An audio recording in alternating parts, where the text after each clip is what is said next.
Order.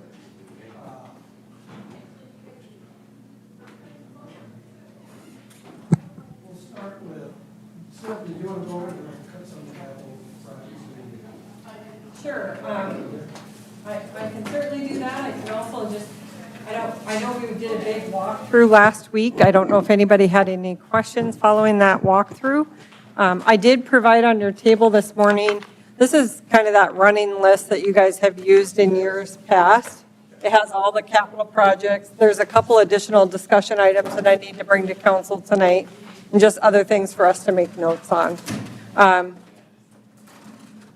don't we just, Stephanie, if you're open to us just starting, Yeah. why don't we have you talk about the 115,000 AV replacement in council Sure. chambers, since we just were discussing that, and you can kind of walk us through what that all entails. Sure. So right before we started, Council Member Jarks was asking me about the AV equipment in City Hall. We do currently have that budgeted. When you see the dollar amount, where did it go on here? Up, right there. Look, down, right Oh, thank you.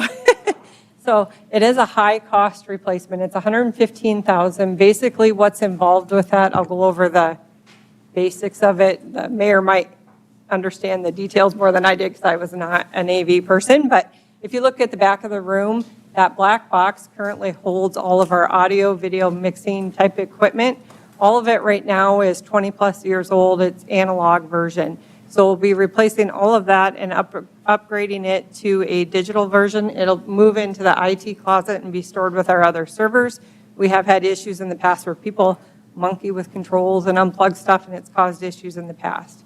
The microphones don't need to change because they will work with the new system. However, because of the upgraded mixing equipment, we'll be able to do individual leveling of each microphone. Right now, all of council is on one leveler, so if someone speaks loudly, it's loud for everybody, or if someone's quiet, it's quiet for everybody. So it will automatically adjust and come up based on the person who's speaking into the microphone.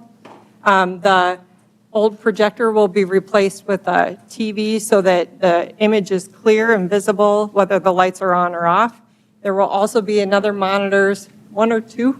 Two on this side. Two on this side, one facing council so you can see here, and one facing the back so the public can also see it. The cameras will be upgraded so there's a better view on council as well as the podium. And then the control system will have the ability that if someone's doing a presentation, I guess I think of like our drainage reports that have happened where they're going through a PowerPoint, I can hit that button and then the image that we're sending to the TV and to YouTube will show the presentation instead of the view of the whole room. That's one of the things we've heard from people in the public that are watching the video. They want to be able to see whatever's being presented. Will that go away then? That will go away. That'll go right up there then. Yep. It definitely needs to be done because I have lots of complaints. People not hearing or seeing or halfway through the meeting comes on and miss a lot of meetings. I was afraid we were not going to get the projector to start today, but that was a problem with the breaker switch, not the projector, so we got it going. It is a really old system. I believe when I came in 2014, you were budgeting to replace it then, but at the time we used it to implement a citywide network and telephone system, which before everyone was doing individual dial-up. So it's long past due.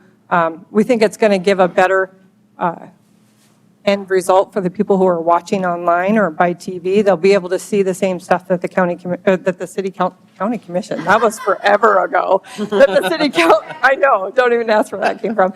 They'll be able to see the same information that city council is seeing.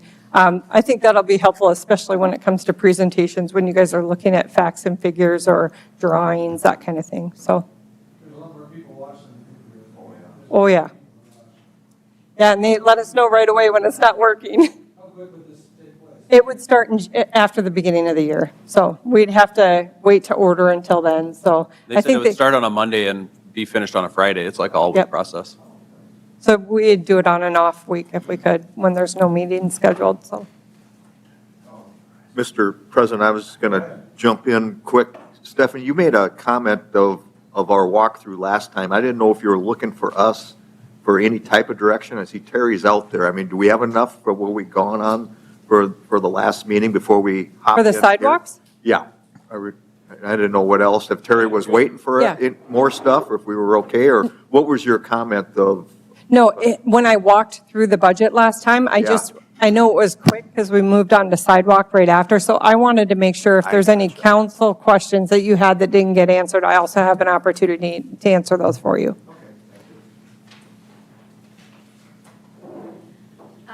I noticed that one of the things that we had was in capital outlay, 255,000, I think, for alley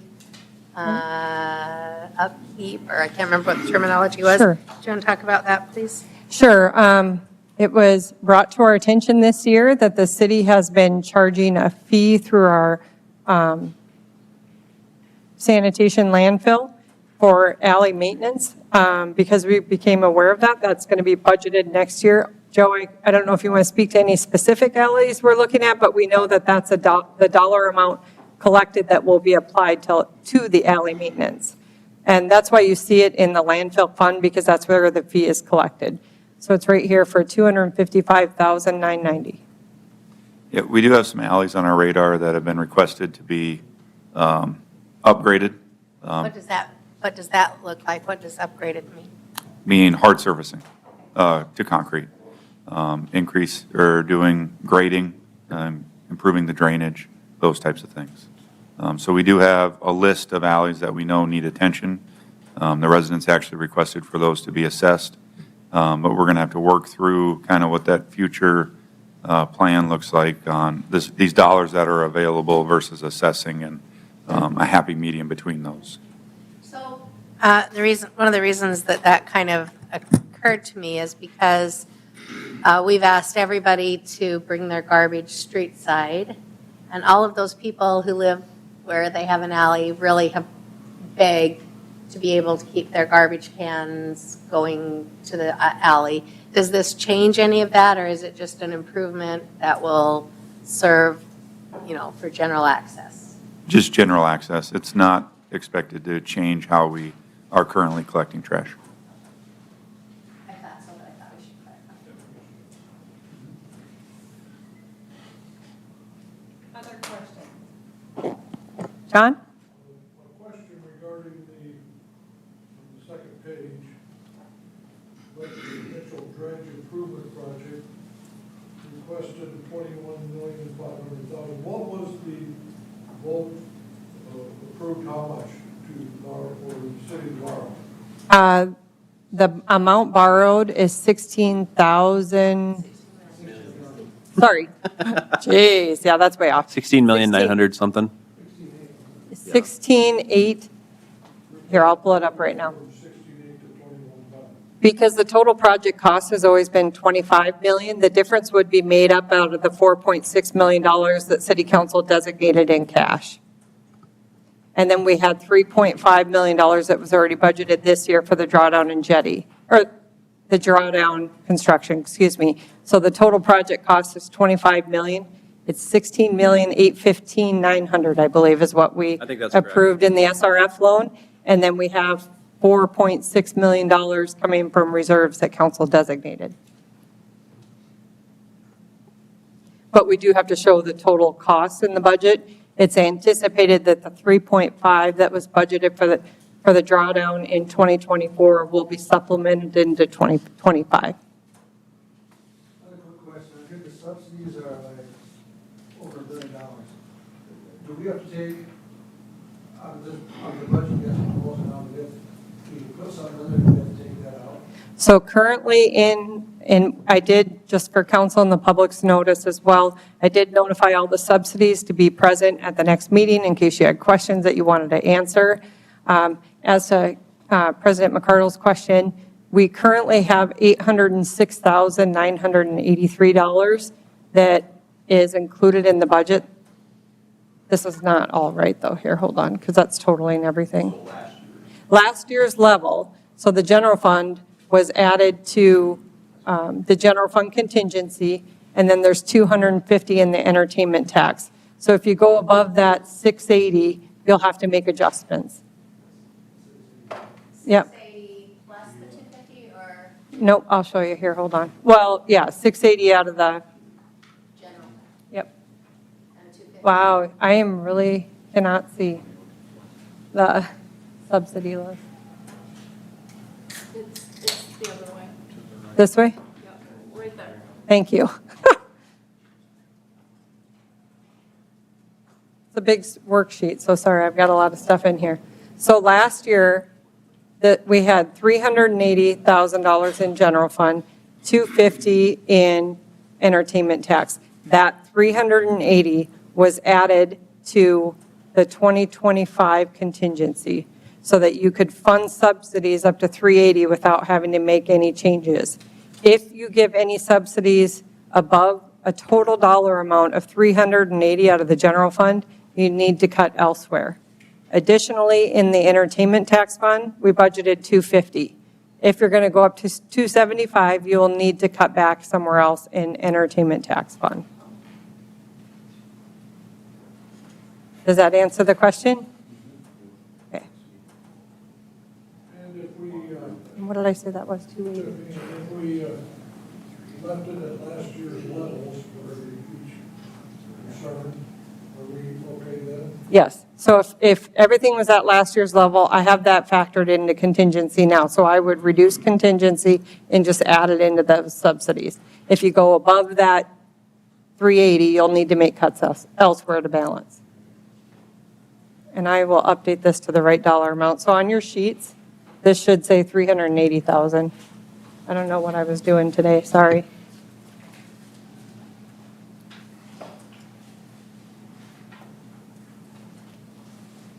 While we're waiting for other questions, I thought I should maybe just point out a couple different things. First, this was not listed on the capital request, but I thought it was good information for you to at least have as a discussion item.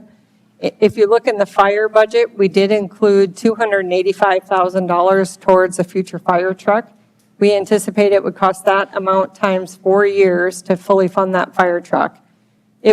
We would anticipate that the fire department would order that truck in 2025, but they might not get it till 2026 or 2027. So we'll keep budgeting to match whatever that, if they say 2026, then we'll add, we'll budget it over 3 years versus 4 years. But we wanted to, instead of having a one-time cost of $1 million, we wanted to work that in so that we could build the fund up. If council approves that as part of the budget, we will just designate it in the reserve. So when we get to the point of purchasing the truck, we have it ready. But also this would give Dan permission to move forward with ordering so we can get on that 2 to 3 year wait list. Another item, you'll see that the original request for light pole replacements at Cadwell Park came in at $1.2 million. Does that sound right? Okay. I was just questioning my memory there for a minute. Thanks, Kevin. Currently, the city has $456,000 budgeted towards that total cost. Oh, yeah, it's listed right there of 1.2. Kevin did find a grant that would allow us 50% match towards those pole replacements. So with what we have in the budget, that would be an additional $169,000 to get that 50% match that we would go after with the it was a youth baseball group, I believe, grant funds. Although it's not necessarily that maybe you would need to add it into the 2025 budget, but if you wanted to wait and see kind of how November goes, we could see what's left unspent in another budget in 2024 and supplement it for 25, so we could go after that grant. But really, you could get everything done for half the price if we went after that grant. And if we're going to go after the grant, I guess my thought was try and do everything, because then you can get more matching funds. And I don't know if we'd be successful if you went and tried to apply more than once. Is there an expiration date for that grant? Is No. it just this year, or is it revolving every year? Ongoing. Ongoing. Yep. And there wasn't a deadline to apply either. So we can work that in as we need to. So maybe, can you expand a little bit on that, Kevin, to tell us the reasoning behind the request itself for the polls Oh, yeah. at the end of its life cycle, obviously? That's what we suspect. I believe the fields on the east side, the east complex, were constructed in 1996. The west were in 1996. The east ones were older than that. I don't have a date in my head regarding that. As we know, one of them did go down this last year, whether it was storm-specific or whether there was some deterioration. It is one that sits in one of the lowest spots out there, so it likely had moisture in the bottom before it snapped. But the intention would be to put in concrete bases, metal poles, and the lights that are currently there, Jeremy believes he's gotten the last of the bulbs that are available through his vendor in terms of the lights that are out there on each of those 8 fields. So there is considerable labor in terms of changing them out each year with the bulbs that we can get and the ballasts. So if we can change over to something more efficient in terms of LED, perhaps it'll also help with our electrical bills out there. So to shorten that up, yes, the poles are past their life cycle. It'd be upgrading those to the metal poles and then upgrading the lights to LED lights. Thank you for paraphrasing. We're gonna have poles inspected somehow to see if they're- Yes. We have that budgeted next year for the remaining half of the poles. Kevin and I went out and looked at them, and they're pretty bad. You could shove like your entire thumb in a lot of the spots because the wood was so cracked and dried. Like, it was bad, and that's all the way up. And then the Big final, thumbs. oh, sorry, go ahead, Mayor. No, that's it. Okay, and then the final thing that would not be in the budget that has recently come up, my understanding, this came to the last park board meeting. The tennis association approached the park board and they want the council to consider resurfacing the tennis courts. An estimated cost of $8,500 per court times 4 courts, $34,000, not a huge cost, but if you are going to do that, you'll need to cut that out somewhere else. They also, is my understanding, discussed wanting to rebuild some of those courts, the older courts. If we were going to do something like that, when I visited with Kevin, he said it would likely be a design in 2025 with budget in 2026. Don't have an estimated cost on that. The last time we did those tennis courts, the school paid a portion as well because they use those for their tournaments. So would we be asking for them to participate in this? That we would. Okay, good. And that would be on the reconstruction, not the ones, the maintenance on the new courts that we have. Correct. We discussed a few weeks ago that maintenance cost is ours, but reconstruction or construction is a shared cost. So you're telling me that when you resurface, that's considered a maintenance and that falls square on the shoulders of this? Correct. Wow. That's our doggone brand. it. Actually, the resurfacing would be happening on those new tennis courts that we built since I've been here. So, yeah. I will touch base on that a little bit. If we wait too long, I was out there today, if we wait too long, it will only cost more. Because basically what will happen, the moisture will get underneath there and it will delaminate the whole surface. So it's best if we get them surfaced here in this next budget year, or it will cost even more to do them the following year, more than likely.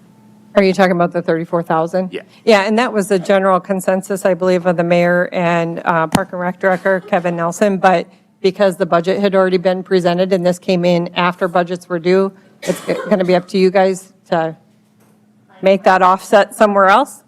So, Well, while we're on that topic, maybe I've got something wrong. I don't see pickleball. Is that already squared away, everything? that's budgeted this year. So if it doesn't get done this year, they'll roll it to the 2025 budget. Does that answer your question, Mike? I should have asked. Yep. Okay. Stephanie, I see that phase 3 of the master plan for the golf course is on here, but it's not budgeted, and so that's just something that's out there that at some point they want to do. That was one of the items that was cut for us to balance the budget, because in order to do Phase 3, it would have required a $1.5 million transfer from general fund because they did not have the funding to complete the project. So it was requested in 2025, but it's not part of the 2025 proposed budget. Council could, of course, put that back in and then find almost $1.6 million of cuts elsewhere to make up the difference. Dan, do you remember what that phase was about? To take care of a lot of the drainage. Take care of a lot of the draining problems. New green on 4, new green on 5, it'd drain everything there. And then it would, with the overcrowding, it was going to add a short course. It's basically for youth. Anybody can use it, but lessons, teaching, because you can't get on a course. 2 spots for that, north of the clubhouse. and then the old driving range out in there, but was their plans. The biggest thing is for practice and for youth, there's everybody wants to grow the game, but then they get out on the course and you're following them, and dad are teaching little kids and they're walking around and slow, and then they're mad because they're out there. But Is this the little 3-par golf? yes, Okay. yes. So I want to make sure that when we talk about this, I was just in a home out in that area, and I know that there is an element of concern, just like everything else. I just want to make sure that this is something that we do with everyone knowing that this is coming up. It's not a surprise to anyone. So I think we need to make sure that people are aware. So that's in this budget? There hasn't No. been a location even pinpointed yet, because there is Okay. 2 of them out there. Okay. And So- to To my answer your knowledge- question, Susan, the almost $1.6 million request is not currently in the proposed budget. If council would like to add that in, like I said, to keep your balanced budget, you would need to make $1.6 million worth of cuts in the general fund, because there isn't that kind of cash balance in the golf fund to do the project. Stephanie, do you remember when they proposed that to you, how much matching it was? I didn't see any matching funds. I was not at that meeting, they told me I don't think there's hardly any money in the golf course budget, right? From what we looked at. Well, I can no, look it's pretty here. good. I think most of it got spent recently. Shouldn't have, and there's 180,000 they took from us last year, but we won't get into that. I think even if you added that, you'd still be They're over less than budget. 20%. They're over budget. So the estimated cash balance is $203,000 in golf at the end of the year of 2025, the way the budget is shown. Of course, that cash balance would go up if their revenue is over budget. Of course, it would have been private donations. Oh, okay. matching, so. So is this something that was brought up at the committee meeting, Dan, when you were discussing? Yes, and I was not there, but I Oh. thought they proposed it to. No, it was not listed in the golf fund revenue to offset the cost. So if they need to add that, they can certainly do that, but it wasn't submitted that way. And my other question on that, I'm fine with not including it this year, but the 1.5, that was a lot of projects that you put in there, Dan. Is this something that you could break up? Yes, the phase 3, I'm just guessing here now, is maybe 380,000. Most of it was the practice facility, youth facility, par 3. Okay.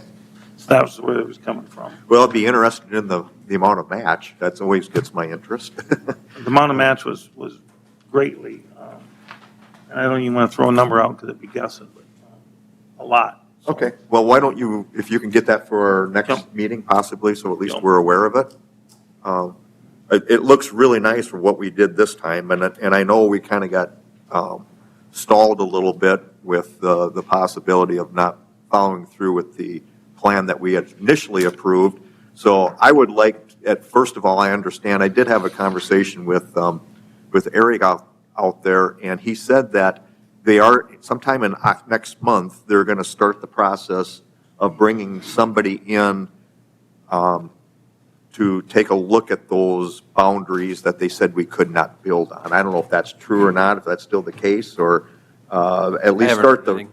okay, at least start the process of just saying, you know, what would have to happen if we did want to get rid of the other par 3 or revamp the hole number 11, revamp that, but there's a no build right now because of the fact of. That'd be correct. Okay, so are you aware, Dan, are they going to bring somebody out to start from the You know, state or something, or? It's now it's in the historical society part. Yeah, So okay. it's, Well, I It think was until we done get. years ago. I Yeah, don't know until if we they get can those use that. questions completed, I think we probably should stall until we totally figure out what that part of the course would look like. But again, I'm still open to anything, but I would like to get some of those questions answered. And Dan, to answer your question, here's the submitted budget revenue for golf, and there was no contributions from private source. Joe, what are we doing with the scraper for over $1 million? It's a paddle scraper. Yeah, I understand what it is, but are we ready for another cell or what? No, we have one that we use, so we need cover material. Yep. So we use that machine to. To lay it on there. Yep. All right. Yep.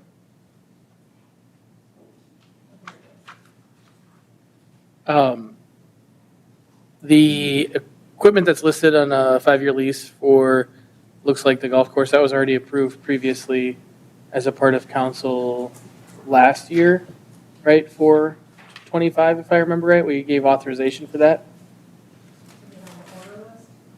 Yeah. I believe so. Look at Kevin. And then the additional 550,000, is the Jetty project above budget at this point? Or is that carry forward?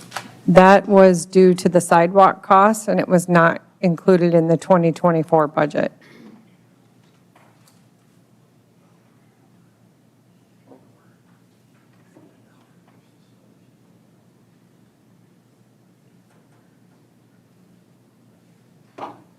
So just for the sake of conversation, I know that we have a year off of hosting the state amateur baseball tournament, and there was some discussion about the Cadwell infield turf, and I see that's been removed. I mean, does anyone want to talk, Dan, do you want to talk about the importance of that, or why that's something that we need to consider doing now as opposed to putting it off, or can we put it off? Is there any other alternative? Oh, Can you walk through the base Cadwell of what you know, and then we can obviously jump in, but you can kind of give us a background of the state tournament and so forth, since you're on the committee. Yeah, as far as the impact, you're talking the impact on the community, like just the state amateur, which they have probably 4 out of 5 years, the last 5 years, next year's the year off. It's kind of important. If you want to do stuff, it's a great time to do it, but you're roughly having, they take in $700 or $76,000 gate. They're probably 600 people to 2,200, 2,400 probably for the semifinal night. People in town a day, that's paid attendance more so than, your players. Your players are coming from Rapid City the last weekend. Aberdeen, your area ones are going to drive. Some of them come the weekends. I've seen grandpas, grandmas, that kind of stuff. I have to talk to them. But as far as the impact, I tried to work with Mike on getting an impact, and it's really, really hard. It isn't like a softball tournament where they're coming, they're staying. It's Mitchell's getting to be the baseball capital of South Dakota, or is, and the infield is way, way, way past its prime. The baselines to the grass, there's probably a minimum of a 2-inch drop. It should be level. Just the baselines are raised that much over the grass infield. The grass infield needs to be redone. We got a couple bids coming in as far as the drain tile. Redoing the grass needs to be done either way, and the other one is putting artificial turf wherever the dirt is. It's a popular thing. Drake Field has artificial turf from the backstop to the outfield grass. They have that. That is not something the Baseball Association wants. But the part with the artificial turf, where the dirt is, maintenance is a lot lower. You don't have lips. That's the good part. The bad part is, every probably 10 years, the turf needs replacing. But the grass is embarrassing for Mitchell to host a state tournament, and it's built in 1974, and needs to be redone. And the 350 will cover the dirt part of it, comfortably. We still haven't quite got the complete bids on drainage of the infield. We don't have it there now. It can be done without, as long as you're tearing it up. It's never been tore up to my knowledge. But it's real important it gets done this in the budget this year, because next year they do not host the state tournament. And they can start middle of July on construction, have it all done, before it's done. But, so that's something I'd really like to see get put back in.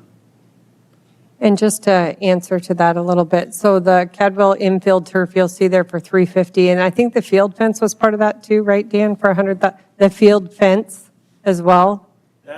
You had said that in a previous. Okay, you had said it in a previous council meeting, so I had that listed too. The reason, we had about $4 million of increased capital requests from the Park and Rec Department, so we had to cut those back in order to get to a structurally balanced budget. Really what it just came down to is with those, the fact that we already had one light fall, they thought it was important to get those lights replaced. So you can see the 456 was offset by those two. Another thing I guess, just as a reminder, I said this at the last meeting, but we had a lot that we went through. Council does have about $6 million in reserves. I do think you should earmark that for IM28 for like a worst case scenario. However, if that doesn't happen, I think any of these capital projects that you're looking at, if council wants to see them, fast forward or put on the fast track, you could add those into the budget at a future date through a supplemental hearing. But again, I just wanted to make sure you saw that the 456 was really just offset by those softball lights, trying to do some of them and go after that grant to get a 50% match. Stephanie, just to clarify, you're saying 6 million in unmarked or undesignated reserves? We have more reserves outside of that, correct? Yes. The $6 million would get us down to closer to our policy level that the city has for undesignated reserves. Sorry, Tim. Thank you for the clarification. So I see batting cage listed twice. Can I ask a quick question? Yep, go ahead. Yep. So Dan, so the 350 is basically for the infield itself, and as Stephanie said, it's not or I think I heard her say, it's not the outfield fence? No. Okay, that is Kevin, the completely separate. $100,000 for the outfield fence, is that for the baseball that's in here, or is that softball, or what? Because it's all Cadwell. I estimated what it would cost to do the outfield fence, a wooden fence around Cadwell. Okay, the baseball. Correct. Because Okay. it seems awful light, if it's perimeter fencing, because you're talking a lot of yards. I mean, Right. because the 10 is the perimeter, I figured around 1,000 feet, and I went $100 a linear foot. Perfect. And that may be way off, but I had to put a figure in there. Okay. So while we're on that, to jump back to it, so what do we make on the advertising on it? I think Mitchell Baseball. Mitchell Baseball. Yeah. Okay. Yeah, and then Mike. they help with the potential of, and as far as the turf is concerned, I had a conversation with the Exchange Club, and they are willing to match some funds. They didn't give me a dollar amount, and I guess we can also reach out to Mitchell Baseball to see if they would be willing to do. And then, Dan, my question is, you said you've got some, at least estimates. When do you kind of think those are going to be brought back to your committee? if it's approval, everything but the drainage, and I could put they're in. The baseball association's got to decide which way they're going to go, that they want to go to ask for us. Otherwise, a week, 10 days. Oh, so as we're working through this Yes. process, they will have some answers for Yeah, us. I told them to wait after the park board and after tonight, and then have their get-together. Okay. I agree with Dan, too, if we're gonna do it. Next year's the year to do it on an off year, because if we do something like that, we might do it the next 10 years in a row. Like you said, the infield isn't really well, it wasn't racing out there, the infield's in horrible shape. But, this was Kieran, I talked to Kevin Neal, or, not Kevin, Jeremy Nielsen, and he said we're back on, just a ton of maintenance, that would be minimal maintenance, really. You just have the grass from first, second, around pitcher, and that would be about all you have to maintain and that grass. He said we cut down a lot of, especially on rainouts, big rainouts, we can play baseball all the time. But I think next year, if we're gonna do it next year, it's just gonna get higher, and next year, off year, so. Well, Dan, let's keep working on the estimates of kind of what you think. If 350 is a number that at least we know. But then we can also reach out and see if what contributions would be willing to come in with that. Perfect. Thank you. Mike found an error. Thank you. I didn't know if it was equipment. No, and then it was a mistake. So there should only be one batting cage line, and it should be the one that says 0 in the request and 35,000 in the proposed. So you can delete that other one. Sorry about that. I see a tool cab, what I talk about. So I will say, I'm going to help Park and Rec out a little bit here. You can buy a tool cab. We sure did. This one, I will tell you, would be used by the park department for doing snow removal on bike paths. And it is a much better suited piece of equipment for what they're going to be using it for. I But- use one for snow yes. removal. It's the way to go. We have two of them. One is of the age to where the current equipment, the attachments that you buy for it no longer fit it. And the other one, our newer one, has got more hours on it than the older one. So we would like to replace one. And I do think with the bike paths that we've added and additional bike paths that are coming on, it makes sense that they have the right piece of equipment to do the right work.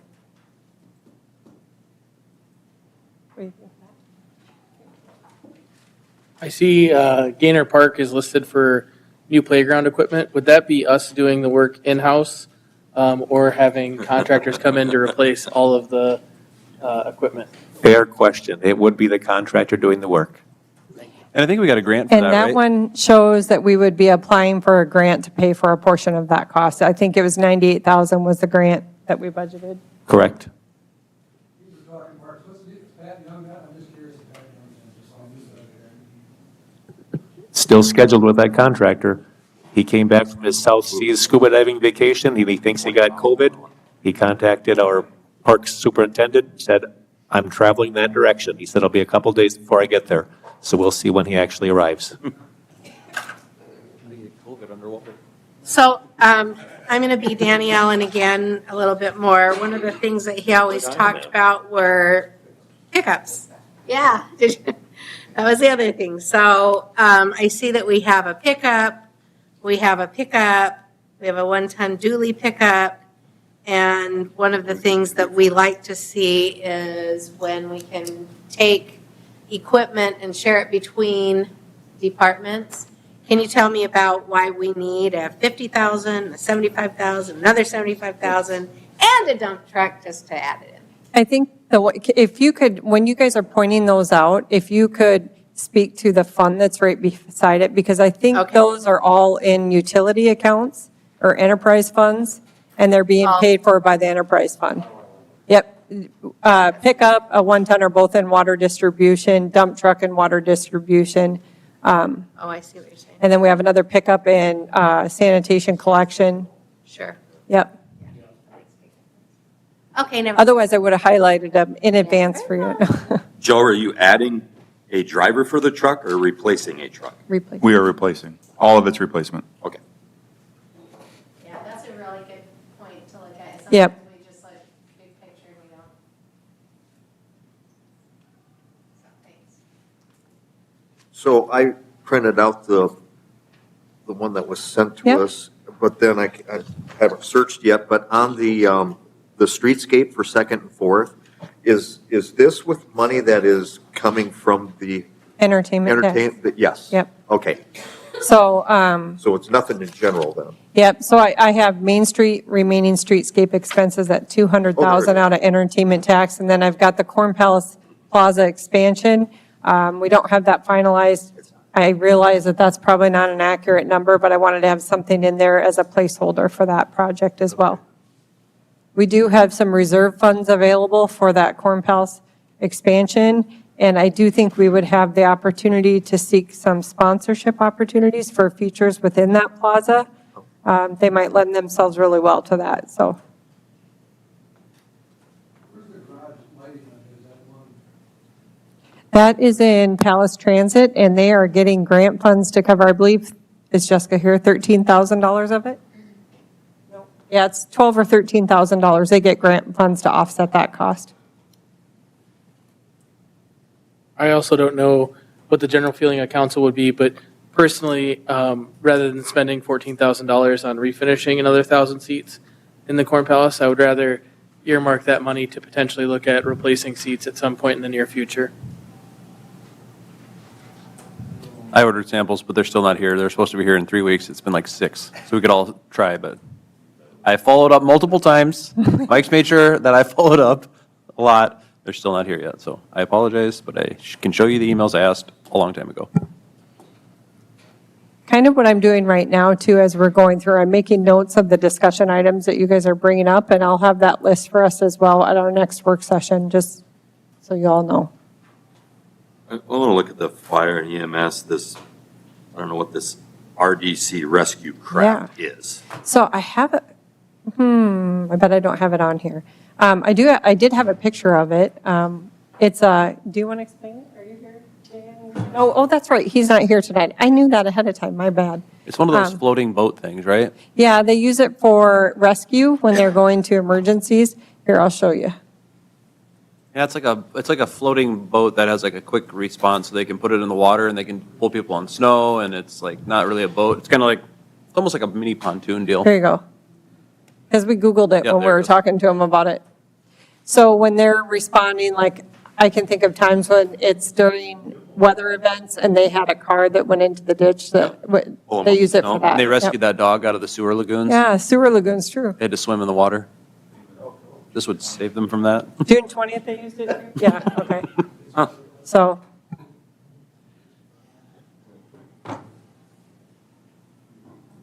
Just an inquiry, I'm glad to see it.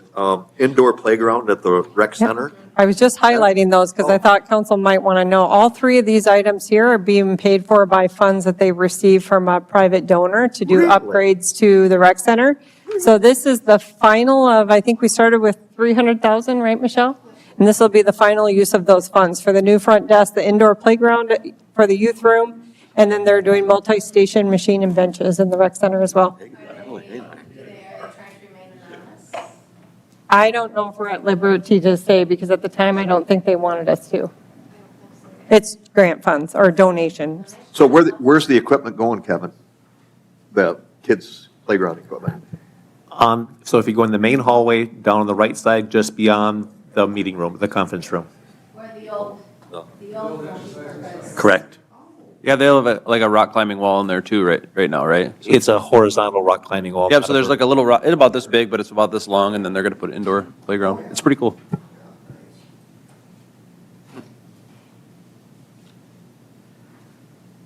I guess I will point this out too, not that you didn't have a chance to see it already, but in the police department, we are upgrading a lot of our equipment. We've got replacement of 8 tasers. Those are on a 5-year purchase schedule, so that'll be a commitment over the 5 years. Hold on, this is hidden. We did have a Dodge Durango. That would be the vehicle for a police officer, but then the Dodge Ram Special Service with Topper conversion, that's actually for our animal control officer. We've just really found it doesn't work bringing those animals inside the vehicle, so we'd like to have that really better match what we're doing in the animal control officer. And then we are replacing firearms as well. They did get grant funds for the radar units that you see there as well. Council, we talked about this before. The impound yard currently is on, I'm directionally challenged. I think it's on the west side of that building towards the rodeo grounds. We're going to be moving that to the right, to the other side of the building. It's going to be, the fence was in really poor condition and needed to be replaced. Originally, we looked at moving the impound lot somewhere else, but we really think out there is the best suited place for it. Then in the future, we'll be able to also use the building that's there to do, I guess, inside impound if they need to for whatever reason. So that it's a tall fence that has the screening on it and moving that to the location on the other side of the building. We did get a cost on that at $28,141. When it was talked about earlier this year, we didn't have the estimate at the time, so we do have that estimate now. And this came up in the last meeting as well. You guys talked about the cemetery expansion. We do have that budgeted for design next year.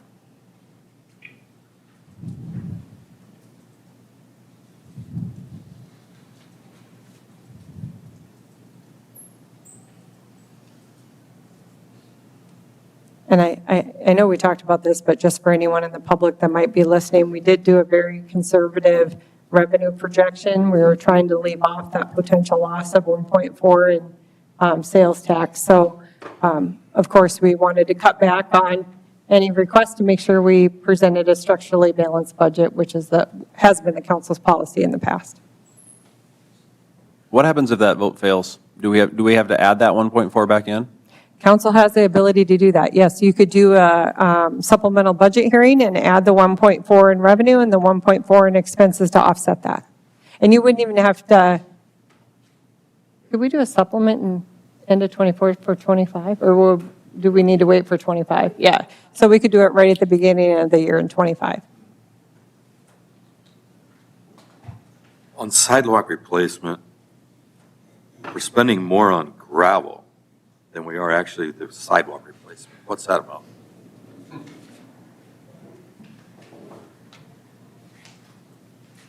Oh, the gravel-based number for that is our crush. It crushes the remainder of our pile that's out there. So that's not just for the sidewalks? I got It's you. all of our gravel? Oh, yes, that is I got you for now. all of our Street and sidewalk projects that gravel we base, use, yeah. that are gravel-based for, yes. He found a really good deal, Mike. And I guess if you read in more detail too, we do just have a lot of repair and replacement things like the gas boy islander unit. That's part of our gas pump system. We replaced most of it. This thing's failing and we can't get the software to fix it anymore. We have our normal maintenance. I'm sure council saw the street overlay maintenance list. I did add a map to the agenda just so it's easier for people to see where that's happening at. Continuing to add battery backups at those traffic control devices so we don't have people called out in the middle of the night when things go wrong. And then just some general repair and maintenance items in there as well. We really tried to focus on taking care of the things that we have and making sure everything's functioning correctly before we go add a bunch of new. So. Joe, what is your feeling on the 5th Street and 6th Street? I think it's good, that we've got it included in there and they got the storm sewer and the time has come, I'm assuming, that we need to make those repairs, changes. Yes, those blocks are some of the original water main and sewer in town. I want to say the water main was put in 1912 and still operating. 4-inch water mains that are probably not 4-inch round anymore. What's it made of? Cast or Cast iron. galvanized? Cast iron, yep. And that will, the Fifth Avenue Berta Foster would be a SRF project. The other one will be done out of cash. Correct, and those are our continuing to replace older infrastructure within the city. That's impressive.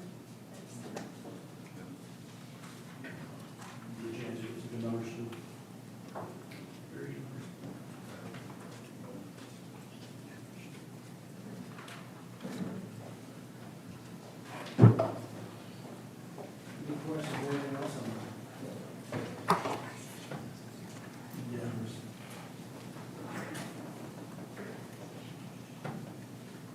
If there is additional information that, like I said earlier, our next work session is scheduled for September 30th. We also have subsidy presentations at that time, but if there is specific information that you would like me to include as part of that presentation, just make sure you get that to me when you have it. And Dan, if you get updated quote information, just make sure that we have that too in time so we can talk about what the cost difference is. If you get the updated cost information for the Cadwell Park before September 30th, let me know and I'll have that ready for that discussion as well. I know. Somebody asked me, the subsidies, do we want to limit them to a time period, or do we want to limit them forever? We're going to just be asking them questions. At this time, I just told subsidy applications to be there to answer any questions that council may have. You, as a board, can always limit, if someone comes up, how long you want that to run. You're going to have other discussion items that night, so you don't want to spend 2 hours on that. I did also tell subsidies that their applications will be public information, and it's going to be posted on our website. The financial information should be available to the public so they can see the entities that are asking for subsidies. I think a better question might be, are we allowing entities not associated with the subsidy request to speak on those requests outside of council members? What do you mean? So like, if somebody came up and wanted to speak on the chamber specifically, on their budget request, would we allow them the opportunity to speak on that, or is it just for council members? You mean, we need to have someone be able to answer questions. Is that your I'm not, question? so. I think, like, if you- Chamber representatives would be welcome, but like the general public. Whoever. Yeah. Request is leave it up to them, don't everybody. And I think that's what's worked good in the past is we ask the questions, as the mayor said. And then if we don't have the answer, then we can ask somebody in the audience to please answer the question. That should help.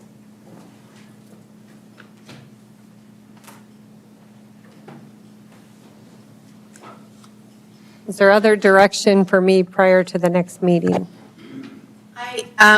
Because I sit on the library board, I'm just going to bring this up.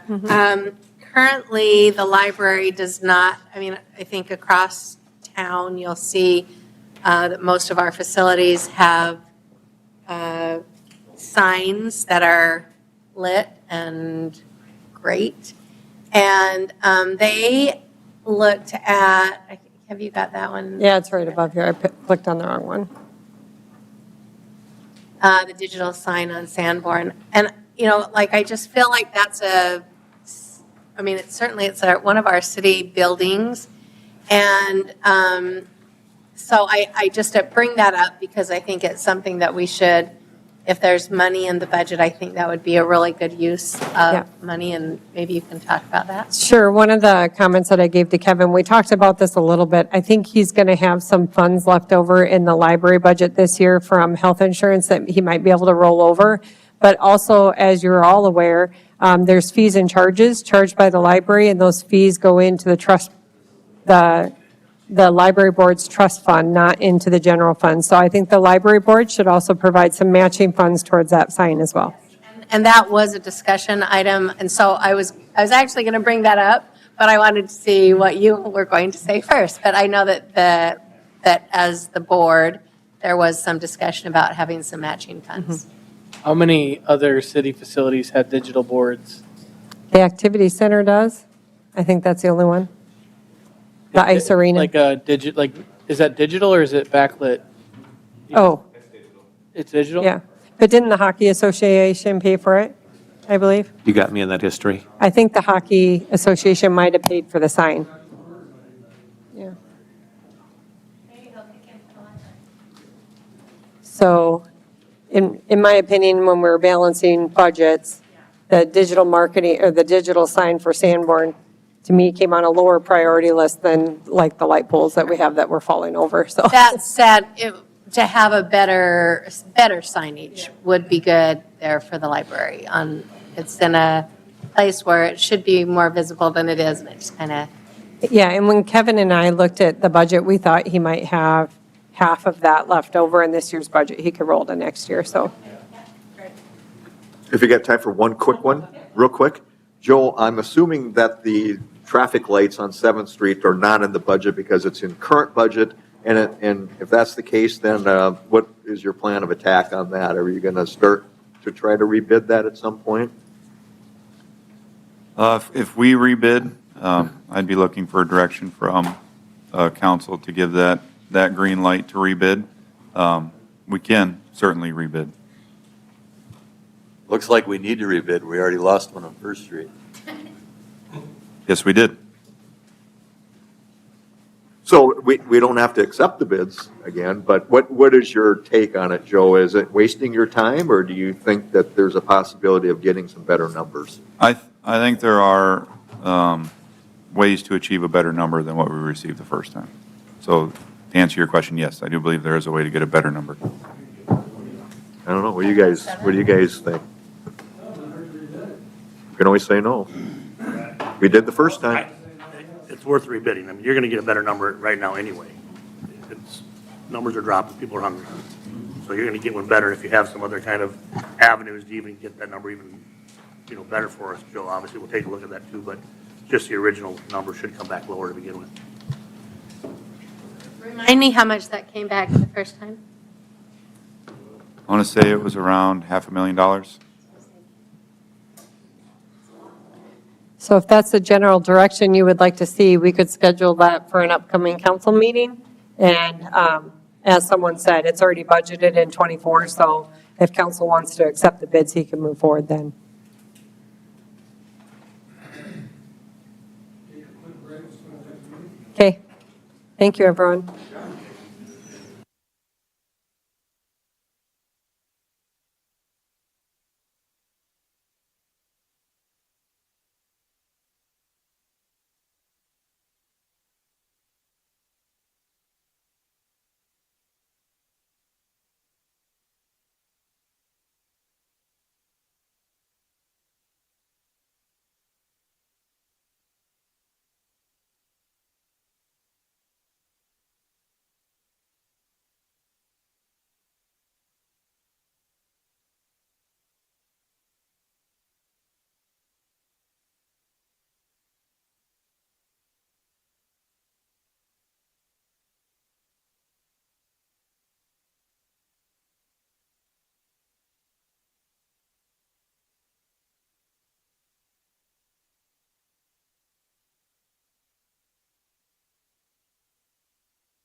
Call this meeting in order. Start with the Pledge of Allegiance.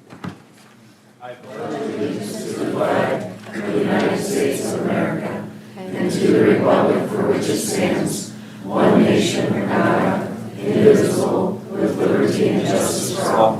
Next is invocation by Resurrection Lutheran.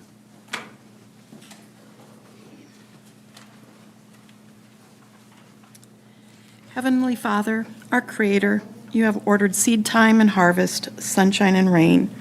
In the same manner, bless those who hold positions of authority on this council, that they may do their work in a spirit of wisdom, kindness, and justice.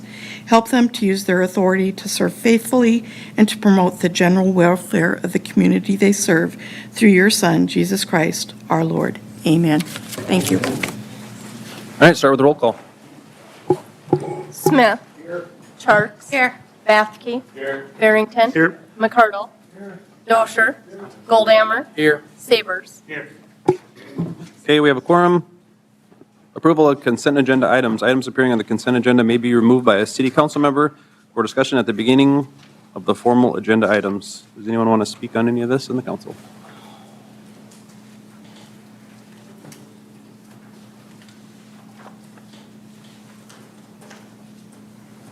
Move to approve. We have a motion by Mrs. Sharks, Second. second by Mr. McCardle. Okay, any further discussion? Does anyone in the audience wish to speak on the consent agenda? Okay, roll call. Sabers. Yes. Goldammer. Aye. Dosher. McCardle. Aye. Barrington. Yes. Bathke. Charks. Aye. Smith. Aye. All right, motion carries. Citizens input, if you need to address the mayor and members of city council on an item that was not on the agenda, excluding personnel items, please come forward to the podium and state your name and your concern. Presentations are limited to 3 minutes. Items will be considered, but no action will be taken.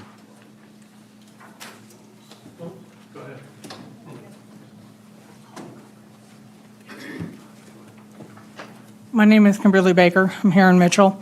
I'm a door dasher for Mitchell.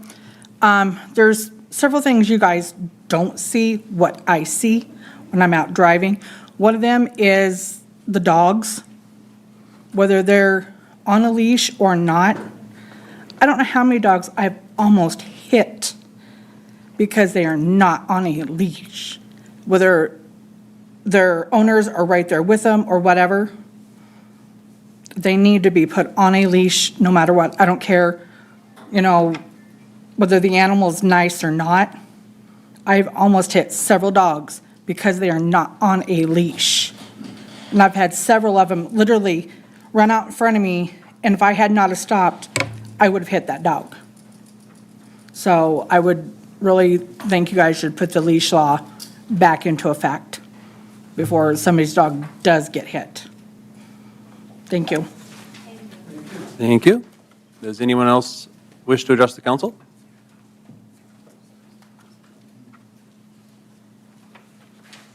Good evening, I'm Terry Johnson, project supervisor for the city of Mitchell. Wanted to talk a little bit about the Jetty project, bike trail project that we are currently working on. We do a lot of work with Powell City peddlers because we are in some ways crossing the trail and moving our trail around a little bit, and also working with Powell City on their existing trail. And so we've been working a lot with Dwight, and I am lucky to have Dwight as my point of contact with Powell City peddlers. He has been an asset. Dwight Scott. Thank you. He has been an asset for the city, for us, for me to work with, and he's been awesome.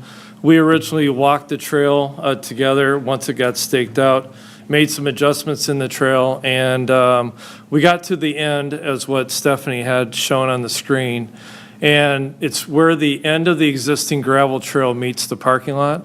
And Dwight said, well, are we going to extend this trail all the way to the existing sidewalk for the bike trail? And I said, at this point, we're going to stop it right here. I don't have the available funds to extend it any further, but we could do it as a future project. And then a little bit later, I got a call from Joe, and he's got something pretty exciting. But I just want to say, Powell City Peddlers has done some great things in the city by creating the single track trails. They don't ever ask for anything. The only thing that we really have given them is a little bit of dirt to fix some low spots, some drainage areas, but they don't ever ask for money. They don't, they do so much work, and a lot of it's volunteer work, and it's usually every week, and they work tirelessly to create a regional trail system throughout Mitchell. So I want welcome for Joe to talk a little bit. Thanks, Terry. Like Terry said, my name is Joe Kroll. I'm part of the Palace City Peddlers. And I just wanted to give you a quick update. We just came off our 30th anniversary of Tour de Corn. That's our big bike ride we have in town. We had over 300 riders this year from about 7 different states. And it was a great day. The weather was great, but the South Dakota wind was at about 5 miles an hour, so it was a fantastic day. I'm telling you, if you ride a bike, it was great. At the end of the day, we fed everybody this incredible wood-fired rib picnic from one of our local colonies, and if just those ribs are worth the price of admission. And we also fed the police department and our fire department too that day. We called them, and they just do so much for our community, so they were fat and happy at the end of that day. So what do we do with our funds from our rides is, like Terry said, we maintain about 15 miles of the trails in and around Lake Mitchell. And if you didn't know you were in Mitchell, South Dakota, you wouldn't know you're in Mitchell, South Dakota. They're that beautiful. You're in wooded areas, and we keep them groomed 365 days a year. You can walk them in the winter. You can snowshoe them. We have packers where we ride our bikes, and it's just a lot of fun. So we do that, and then every Christmas we go to our local administrators from the grade schools and find out what kids are in need of a bike, and we just take care of them. Helmets, bikes, lights, and it's probably more fun for us than them, but it's a really special time of the year. And then we do various projects too. Right now we're helping little things around the community, of course, but John McLeod and his crew replanting trees, we help fund that as well. So, and through the grapevine, we found out that this great project, the Jetty project, that from the West End Bridge to Franks Bay is going to maybe run short of a little funding. So we got together with the board of directors, and on behalf of the board of directors of Palace City Peddlers, I think we'd like to donate, I believe it's $12,000 to finish that project out. And I think what we would like, if possible, maybe just to have a sign, a small sign that says, hey, a portion of this trail was, in part by the Palace City Peddlers, or something like that. So we just want to see it through, make Mitchell continue to grow. So thanks for your time. Thank you. We appreciate it.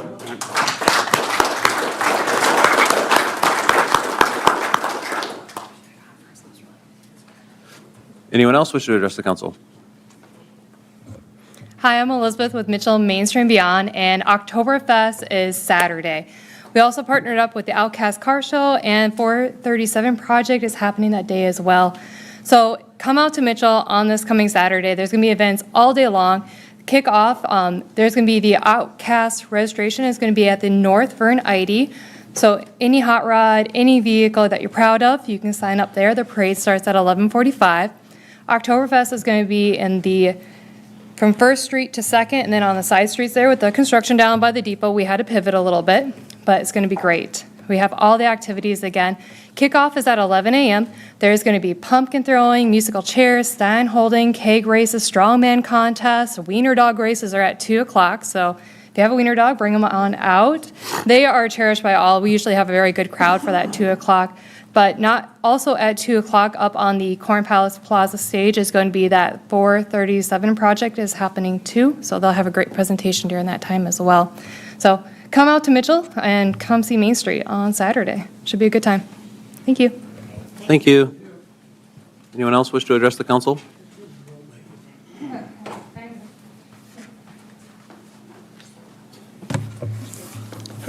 Good evening, Council and Mayor. I'm Stuart Hansen, and I pose this question. Will the grocery tax be eliminated? Just think, a few short months ago, most of you were sitting there telling us how much money we had and that we could afford to borrow $16 million plus pay over $11 million in interest and put it towards the lake project. We were even told we had so much money that most of you voted to put $4.6 million towards the lake project, but 2 of you voted no. That was Mr. Smith and Mrs. Charks. You didn't vote for it because you wanted to put even more money towards the lake project. Now we're hearing that if the grocery tax is eliminated, we might lose a lot of tax dollars, but we don't know how much. Yet, in the September 11th edition of the Mitchell Republic, we were being warned of a doomsday outlook, like shutting down the Mitchell Rec Center and public library, staff could be eliminated, no 4th of July fireworks, and subsidy funding could be crushed. Mr. Smith even said the pool and the baseball fields could be shut down. And Mrs. Charks, you said you were petrified. But you weren't petrified when you wanted to put more money towards the lake project. To me, some of you should have done your homework and investigated how much on the low end and how much on the high end of the tax dollars we could lose. I remember hearing before the June election that we've collected more in tax revenue than we expected. Mr. Lawrenson from the Chamber of Commerce spoke directly to the council and said, you guys need to tell people why this is so bad. But is it really? People are having a hard time making ends meet. Groceries are expensive. Some of you may not care, but you should. You really should. Eliminating the grocery tax would positively affect 100% of the city's population. Cutting the budget won't affect 100% of the city's population. I think a lot of people would agree that our city government has been spending a lot of money, and cutting spending would be a great idea. Makes me wonder if the subsidy money the chamber receives from the city helps pay some of their wages. None of them were whining about revenue losses when they were out all over town convincing people to vote yes on dredging Lake Mitchell. Nonetheless, Mr. Lawrenson and some of our elected officials have already started the scare tactics even before knowing approximately how much tax revenue, if any, we will be losing. The way Mitchell has been spending money, and with the high property taxes and high water rates, and now the threat of closing some of our facilities, what are the chances of attracting more people to town? Thanks. Thank you. Does anyone else wish to address the council?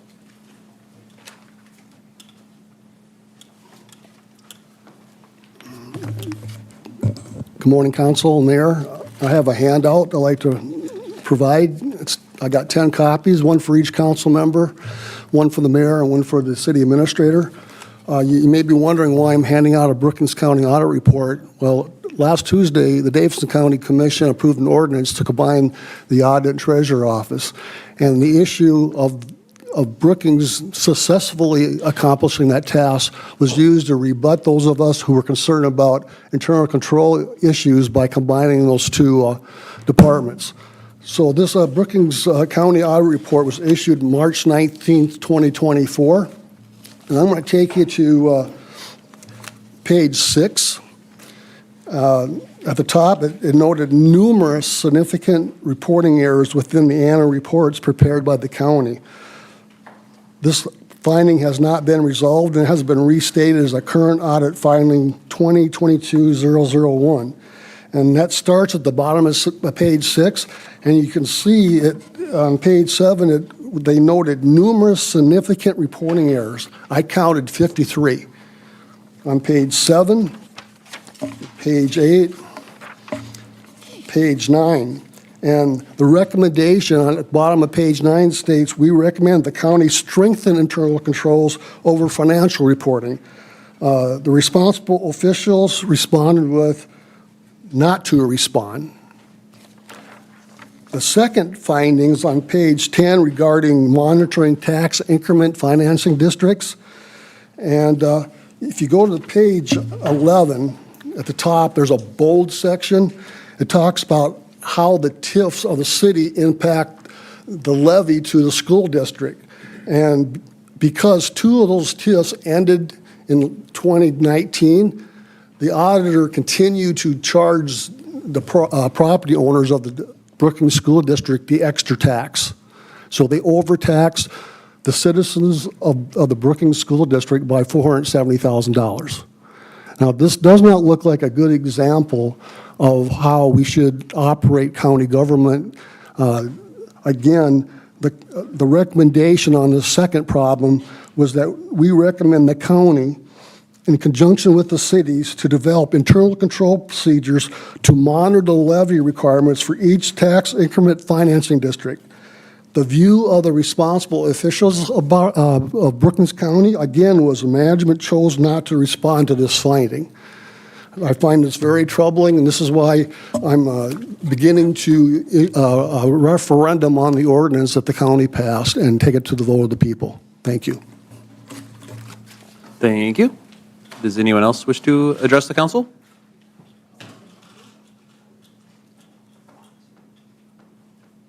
Okay, hearing none, I'm going to move on to the next one, mayor and council discussion items. I don't have anything. You guys got anything you want to discuss? I don't want to discuss, but I want to make a comment. Okay. About, if you look to the south of Mitchell, we have 2 twin towers sticking up in the air. They finished up at 4 o'clock this morning. I think it's 11 straight days, 24 hours a day, just short of 4,000 yards of concrete. Brought in approximately 200 men to do it, which is huge for the city of Mitchell. If you drive by, like I drove by my place in the morning early, just packed. So it's huge for the city of Mitchell, or I should say huge, like Mr. Trump says. But it's don't drive in, but drive by. It is really, really impressive for Mitchell. It really is. Are they doing another pour too, or that's it? They're both done. One's 100 foot tall, and the other one is 140 foot tall. Yeah, quite the process. I went out Friday night, and it's quite the process. It is an amazing thing to go look at. Anyone else?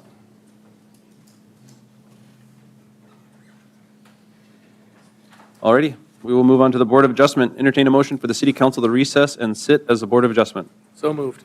Motion by Mr. Goldhammer, second by Mr. Barrington.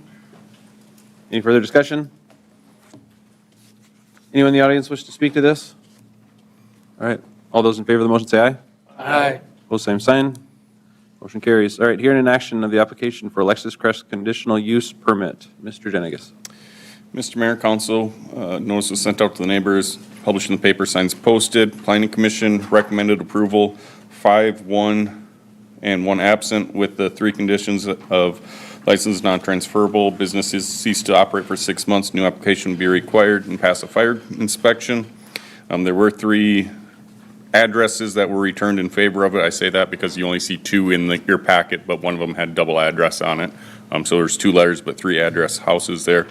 There has been a fire inspection completed on this for the first floor. The fire marshal said he has no issues with anybody being on the first floor. They would like to grow it to the basement, and there's not a secondary egress in the basement as of now. She is working with the window shop to get someone to install a window, so that was hoping to work this week or next week to get someone to install that. So she will not be able to have any kids in the basement until that is done. If there were to be kids in that basement, that would not be passing the fire inspection. We could pull the permit at that time because it's not meeting the conditions. But the first floor does meet all the conditions from the fire inspection. Can answer any questions that you have for me. Move to approve with conditions. Motion by Mrs. Sharks, second by Mr. McCardle. Any further discussion? What follow-up will be in place to, like, will the fire marshal go in and re-inspect once the window is installed? Yes, he will. And so will this application with the conditions be able to then just roll into the basement floors? Correct, yep. Good. And secondly, the fire marshal said he would do a surprise inspection between now and when this second egress window is installed. And if she has kids in the basement napping or whatever, she's in trouble.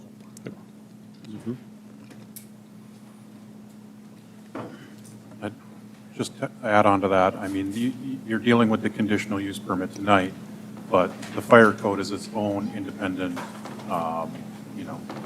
angle of attack on this issue. So whether you approve this or not, there could always potentially be that fire code to fall back on. Okay. Anyone in the audience wish to speak on this? Okay, we have a motion and a second. All those in favor of the motion say aye. Aye. Opposed, same sign. Motion carries. Action to set the date for the Board of Adjustment hearing, 10/7/24. Paul Grund has applied for a variance permit for a maximum height of 3 stories versus 2.5, located at 1800 block of East First Avenue, legally described as shown on the agenda. Mr. Jenigas. Oh, yeah, set the date, sorry. Move to set the date. Okay, motion by Mr. Goldhammer. Second. Second by Mr. Barrington.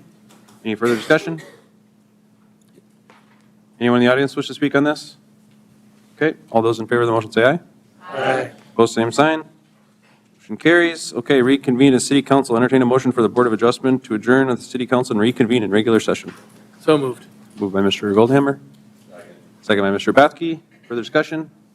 Anyone in the audience wish to speak on this? All those in favor of the motion say aye. Aye. Opposed, same sign. Okay. Hearing and action on the following alcohol license applications. On the application of transfer RB 3124 retail on-off sale malt beverage and South Dakota farm wine license from Austin LLC doing business as Rowdy Ram, 1001 South Burst Street, Suite A to MG Oil Company LLC doing business as 777 Mitchell-A, 1001 South Burst Street, Suite A. Video lottery is included. Mr. Mayor, Council, Chief Knipling, Police Department. Police Department has no issues with this transfer. Recommend approval. Move to approve. Second. Motion by Mr. McCardle, second by Mr. Smith. Any further discussion? I'll be abstaining, Mayor. Okay, we got an abstention. Okay, anyone in the audience wish to speak on this? Okay, all those in favor of the motion say aye. Aye. Opposed, same sign. Motion carries. On the application of the transfer RW 7501 retail on-off sale wine and cider license from Austin LLC doing business as Rowdy Ram, 1001 South Burst Street, Suite B to MG Oil Company LLC doing business as 777 Mitchell B, 1001 South Burst Street, Suite B. Video lottery is included. Chief Knipling, sorry. Police Department has no issues with this one as well. Okay. Motion by Mr. Sabers. Motion by Mr. Sabers. Second. Second by Mr. Goldhammer. Anyone in the audience wish to speak on this? Any further discussion? Abstain. Abstained by Mr. Barrington. Okay. All those in favor of the motion say aye. Aye. Opposed, same sign. Motion carries. Action to approve special event permit application for DW Homecoming Tailgate on Saturday, October 12th, 2024. Street closure, DW Homecoming Tailgate, and requesting City Council to waive the special event permit street closure fee of $200. Mayor, Council, Aaron Heeb. The submitted special event permit application for the DW Homecoming Tailgate is requesting the one street closure on Saturday, October 12th from 9 a.m. to 3 p.m. That is East 11th Avenue from Capitol Street to Windsor Street. Also, DW Homecoming Tailgate is requesting that City Council consider waiving the special event permit street closure fee of $200. Approval of the submitted special event permit application will be contingent upon us receiving the certificate of liability insurance form prior to the day of the event, and staff recommends City Council approval of the special event permit as outlined in the application. Thank you.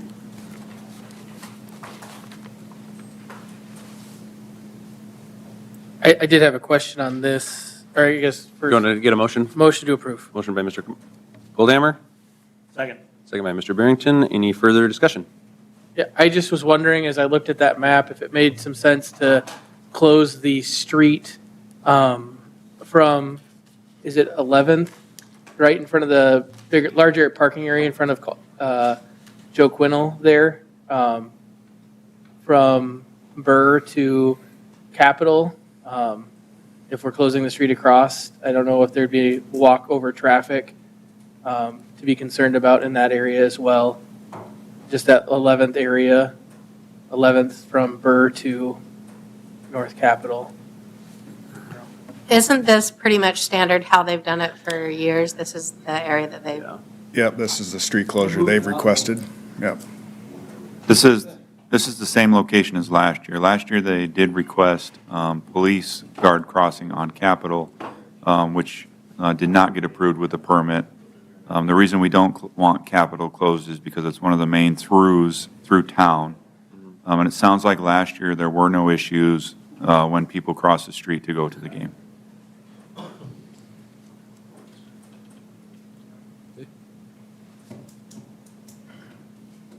Any further discussion? Anyone in the audience wish to speak on this? Okay, all those in favor of the motion say aye. Aye. Opposed, same sign. Motion carries. Action to approve special event permit application for Pheasants Forever Banquet on Friday, October 18th, 2024, parking lot closure. Pheasant Country, Chapter 872 is requesting City Council to consider waiving the special event permit parking lot closure fee of $200. Mayor, Council, Aaron Heeb again. The submitted special event permit application for the Pheasants Forever Banquet. They're requesting one parking lot closure there from Thursday, October 17th at 11 a.m. when they begin moving in until Friday, October 18th at 11 p.m. That is the East City Hall parking lot. That's directly north of the Corn Palace.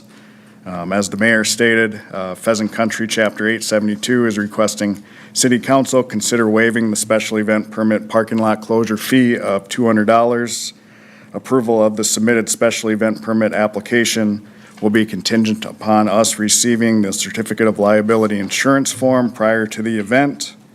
And staff recommends City Council approval of the permit as outlined in the application.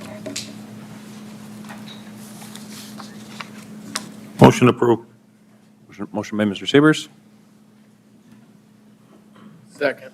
second by Mr. Goldhammer. Any further discussion? Just that we're kind of setting a precedence of waiving these fees. And I think at some point we kind of need to revisit why we have them, who we're gonna waive them for and who we're not gonna waive them for. Because at this point, it's pretty much a blanket, you ask and we approve. So I think we need to decide, why do we have that fee? I know that it was something that we looked at. We all approved this, but so far I don't think we've turned anybody down. And the thing about it is that they're all worthy causes. I mean, who can argue with Pheasants Forever? I mean, the wonderful things that they bring to our community. So, at the end of the day, I'm not saying we shouldn't, but I do think it's funny that we continue to have this fee that we continue to waive for every single person that asks to have it waived. So we just need to at least have a conversation about, why do we have it? Is it necessary? And if it's not necessary, let's get rid of it. And if it is necessary, then I think we need to establish some standards or some credentials of when we do and when we don't approve or disapprove it. I just think it's something that is worth asking because, once again, you ask, sure, we waive it, so. Yeah, I agree. We talked about this a little bit, and I think we should probably figure out some sort of structure. If it's as simple as dragging some cones on the street, and, here's $20 or whatever. But if it's like we have to shut a street down and we have to have the police go and, tow cars out of a parking lot at 3 o'clock in the morning because it's a 3-day event, then there should be some fees associated with that. But to have the same price for no matter what level of work, I would agree. So we'll have to come up with some sort of fee structure. I don't know if that's a attorney thing or if that's something we come up with or administration. Yeah, and I know that, as an example, one of the fees that, and this, I don't mean to get off topic on fees, but we have people who request that we waive the fee for the ambulance service, for example. And I don't know, I just think that we need to have some kind of a way that we determine uniformly so that we know when we're going to approve it and when we're not, and when it's necessary and when it's not. I think that's a really good point, Mayor, so. I would say Jim has some recommendations, too. the special event fees are some of the only ones you waive. Typically, we don't waive fees other than these. So what's your point? So I agree. You need to have something determined because it doesn't make any sense to have a listing of fees that we're not charging anyone. So we will work on that and bring something back to council. If I can circle us back to the topic at hand, is the parking lot closure as requested going to cause issues with getting in and out of the facility, Doug? Because it looks like it's our loading dock for the Corn Palace, and I just don't want us to not be able to get to facility spaces that we need to be able to operate. It's not an issue. The Corn Palace is closed for that event to load in. My guess is they will use that parking lot for all their workers to park there, and so they don't have to go very far to get in and out of the building. But yeah, it won't be an issue for Corn Palace operations. Have they requested that parking lot in the past? They have not.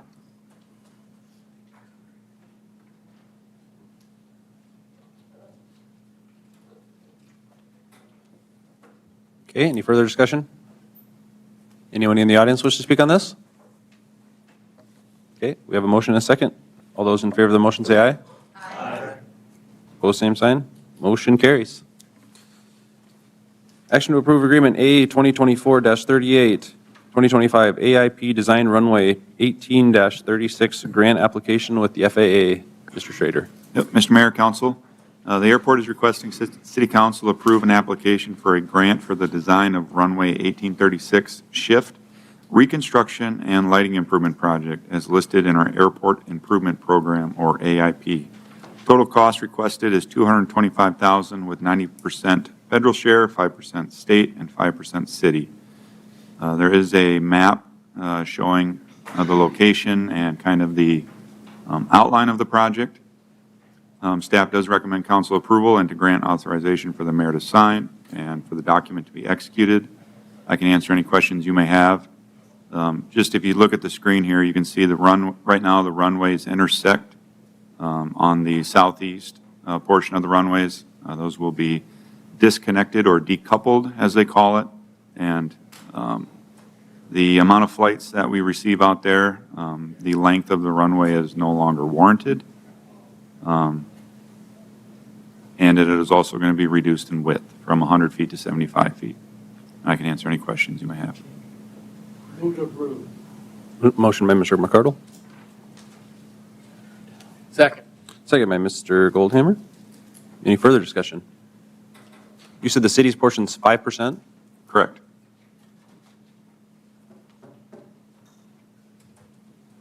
Any further discussion? Okay, anyone in the audience wish to speak on this? Okay, all those in favor of the motion say aye. Aye. Opposed, same sign. Motion carries. This is approve to approve. I think it's action to approve agreement A 2024-39, 2025. Oops, oh, that's right. AIP Construction Revenue Producing Hangar Grant with the FAA. Mr. Schrader. Yep, Mr. Mayor, Council. This agreement is for our airport hangar. The application requests $1,197,893 with 90% federal share and 10% city share. Proposed hangar will consist of 3 to 4 separate areas to store aircraft, which we will rent out and gain profit on. Please see the attached, or there is no map I saw on this one, but we've had this one at council a few times. Staff recommends council approval and to grant authorization for the mayor to sign and for the document to be executed. I can answer any questions you may have. Move to approve. Motion by Mr. Smith. Second. Second by Mrs. Starks. Any further discussion? Anyone in the audience wish to speak on this? Okay. All those in favor of the motion say aye. Aye. Opposed, same sign. Motion carries. Number 17, hearing on special assessment roll. Good evening, Mayor and members of City Council. I'm Joel Amon in engineering. At this time, we are holding a public hearing on the work that was completed last year for projects and nuisance properties. Notices were sent out to all affected property owners on the bike trail on Norway and Rowley, the paving and overlay project on Live St. Anthony, who had water service repairs, or for nuisance abatements, which are for mowing, tree or snow removal, or nuisance properties. If approved, starting tomorrow, the property owners will have 30 days interest-free to pay their assessment amount. The last day of no interest is October 16th, 2024. The first day of interest is October 17th, 2024. The Finance Office will be sending notices with yearly breakdowns that will show up on the property tax statement with additional information. The interest rate is set at 8%. If the property owner lets the assessment go onto their taxes, the bike trail on Norway and Rowley will be a 5-year repayment plan. The paving and overlay project on Live St. Anthony and the water service repairs will be a 10-year repayment plan, and the nuisance abatements will be a 1-year repayment plan. These will be taken out of the first half of the property taxes in 2025. Is there anyone with questions about their assessment?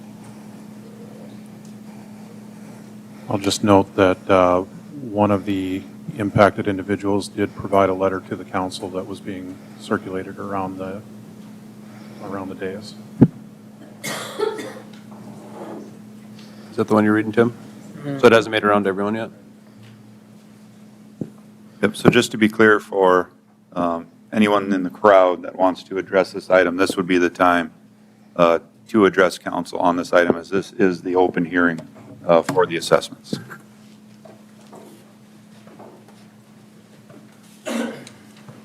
Hi, everybody. I'm Blair Goddess, and I live down there in Jamaica Drive, and we have some water issues there.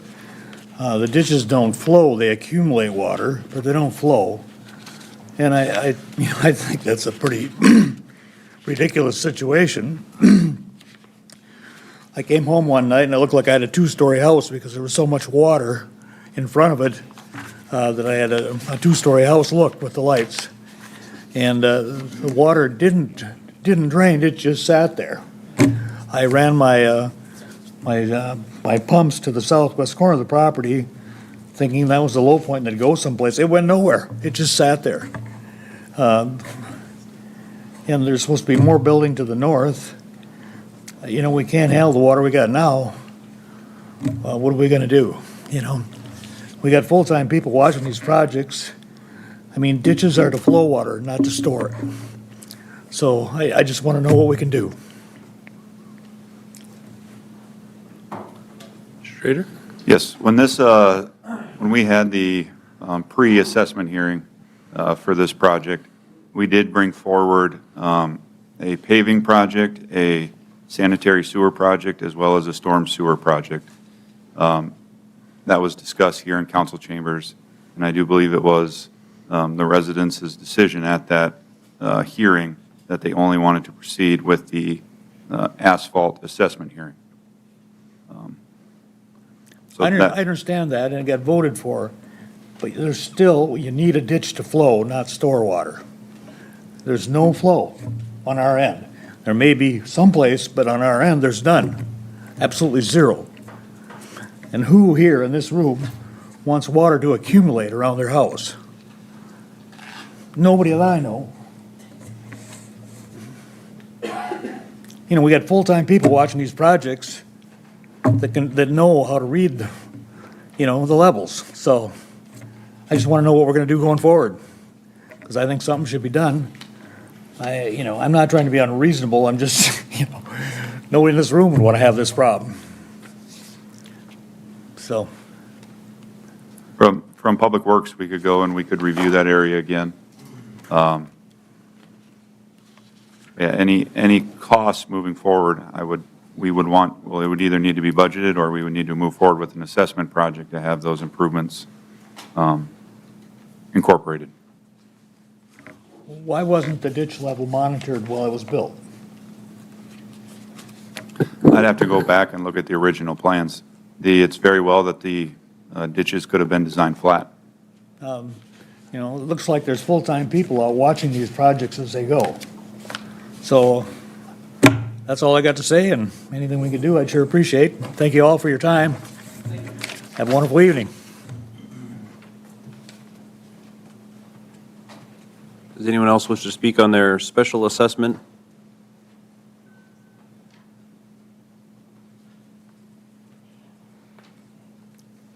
Are there any questions from council?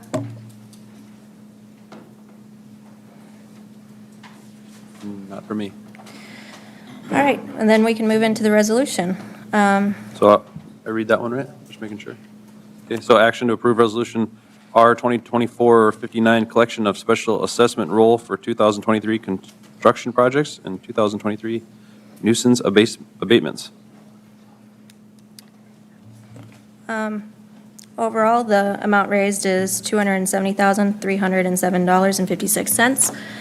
But with that, I leave it up to council for any other questions for Public Works, and we recommend the approval of this resolution. How do we handle the situation that gentleman brought up? I mean, Joe said he'd look into it, but if we approve this, it gets assessed, correct? But that would be for the asphalt surfacing only. So that group is being assessed for the work that's already done. If additional work needs to be done, then we would have to assess at that time based on a new project. Correct. So the gravel road and the ditches were built a while ago. There was a PUD with that through Chuck Macheski that was done for that area. And that PUD, that PUD gave verbiage for when the road would be changed from gravel to asphalt and that it would be assessed in that PUD. So as far as the original plans for that, I would have to go back and look and see and review those ditch grades and see if there was positive drainage from that area and where it was supposed to go. I could look, and the code would show what year the PUD was approved, which will give a good indication of the improvements were probably done originally the year before that PUD was put into effect, or within that time frame. Joe, would it be safe to say that, name anybody, it should have been engineered, it was engineered? I can't speak for certain, but it should have been engineered. So I'm getting at, but in that you're a event- busy guy. What's that? You're a busy guy, so if it was engineered, shouldn't we be going back to the engineer and saying, hey, either it's silted in, or just, I'm talking about the gentleman that spoke, either it's silted in or it wasn't properly built. That's fair. If it has silted in, we would have the means to clean the ditches as maintenance. Did that ditch hold water before?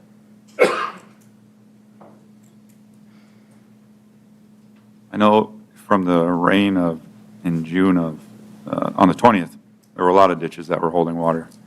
So I don't know if it's a regular thing or if it was from that storm event in general, or if it is a constant issue after it rains. So I've had a lot of people talk to me about stuff after flooding, so I have a list. Joe and I have a little list, and I like to drive around through all this stuff, so I'll just add that to my list to go take a look, and then we'll follow up with the engineer and the contractor. I think that'd be fair. Jamaica Drive.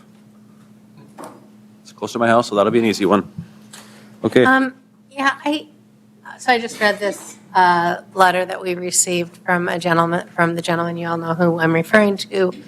I do think, like, my heart goes out to him if there were things that were his that were removed that, in his opinion, were in still good working order. And, what's done is done, and there's nothing, we can't go back in time and replace those things. But it does, it strikes a chord with me, and I feel badly that, he had these things that in his mind, these are things that I use when I have company. These are things that in my mind, this has a dent, but it still works. Or the glass top to this is in my garage, and this is the base, and so it's still in working order, and yet those things were taken away. And I don't know. I don't know what we can do about that. And I know this is late to the game, and we're not even, we're not really discussing those items. We're talking about his fee, and, it was established, and I know we talked about cleaning up, but his possessions, I struggle with that there were possessions that were his, that he felt were still in good working order. And I don't know what the answer is, but it seems like this is the time to discuss that. And I don't know if you guys have any thoughts on that, or I'm not saying that the property didn't need to be cleaned up, but I think there's a concern when we're removing items that are, in his mind, in good working order, and things that are his personal property. And so, I don't know. And yet some people's appears to be trash is a treasure to them. So, I mean, it could come down to an opinion that, is this trash or a treasure? Right, 100%.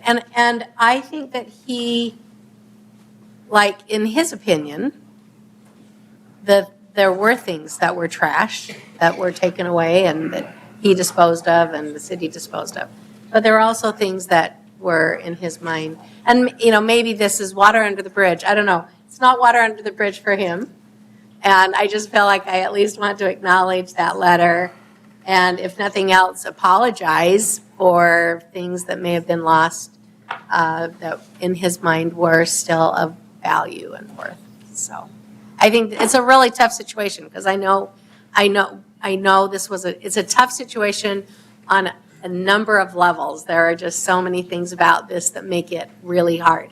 But I just at least want to acknowledge his letter and, say, if things were lost that were of value, then we're sorry, it was a judgment call. I mean, really, that's what it comes down to. It was a judgment call.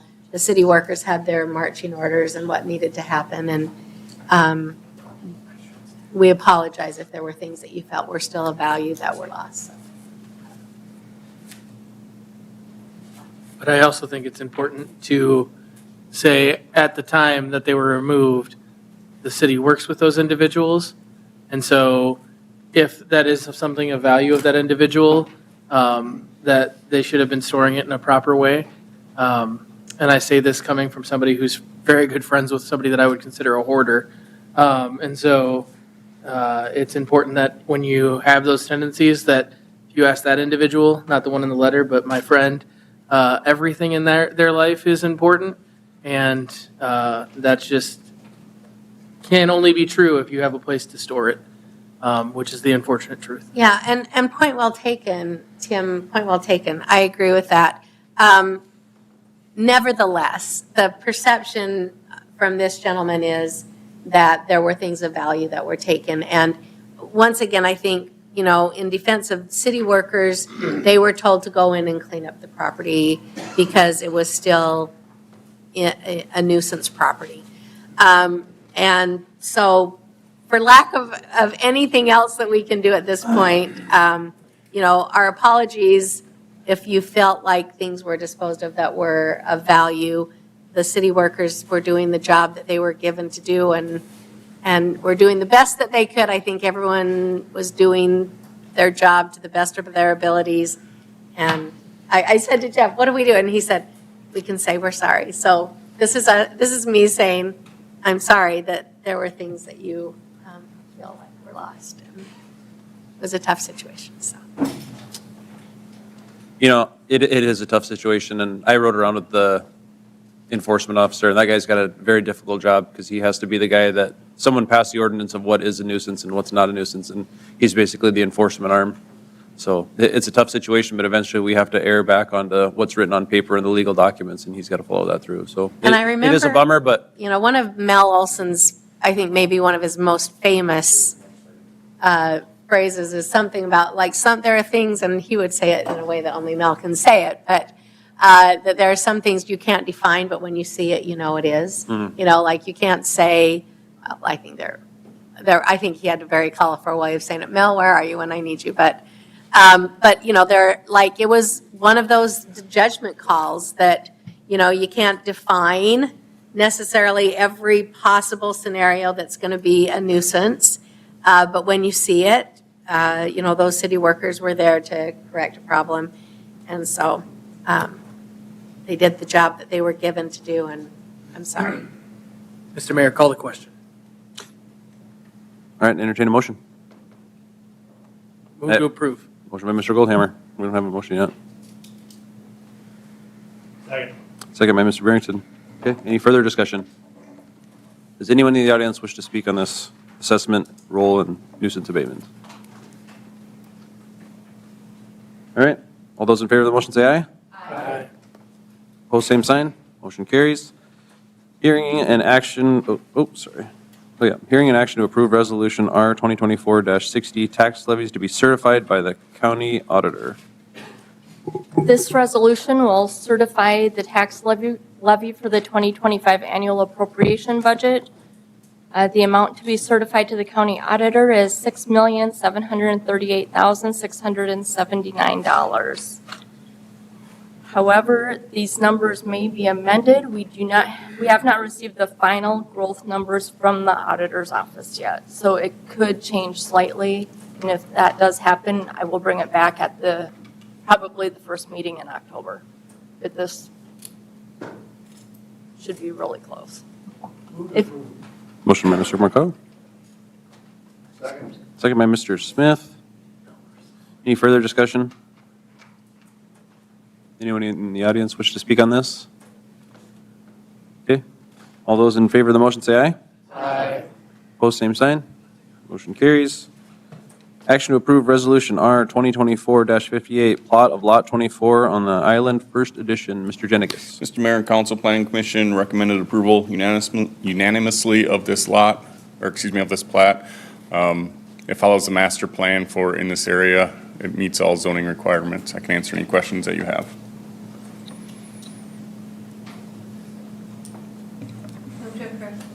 Motion by Mrs. Sharks. Second by Mr. McCardle. Any further discussion? Anyone in the audience wish to speak on this? Okay, all those in favor of the motion say aye. Aye. Opposed, same sign. Motion carries. Action to approve Resolution R 2024-61, plot of Tract A of Glenda's Addition in the south half of northeastern quarter of Section 16T 102N R60W of the 5th Prime Meridian, Davidson County, South Dakota. Mr. Mayor and Council, Planning Commission recommended approval of this unanimously. This is outside the ETJ, but within the 3 miles, so zoning jurisdiction is the county's. County has already approved this plat last Tuesday, and there was a variance that went along with this for their Board of Adjustment, and they approved that as well. I can answer any questions that you have. Move to approve.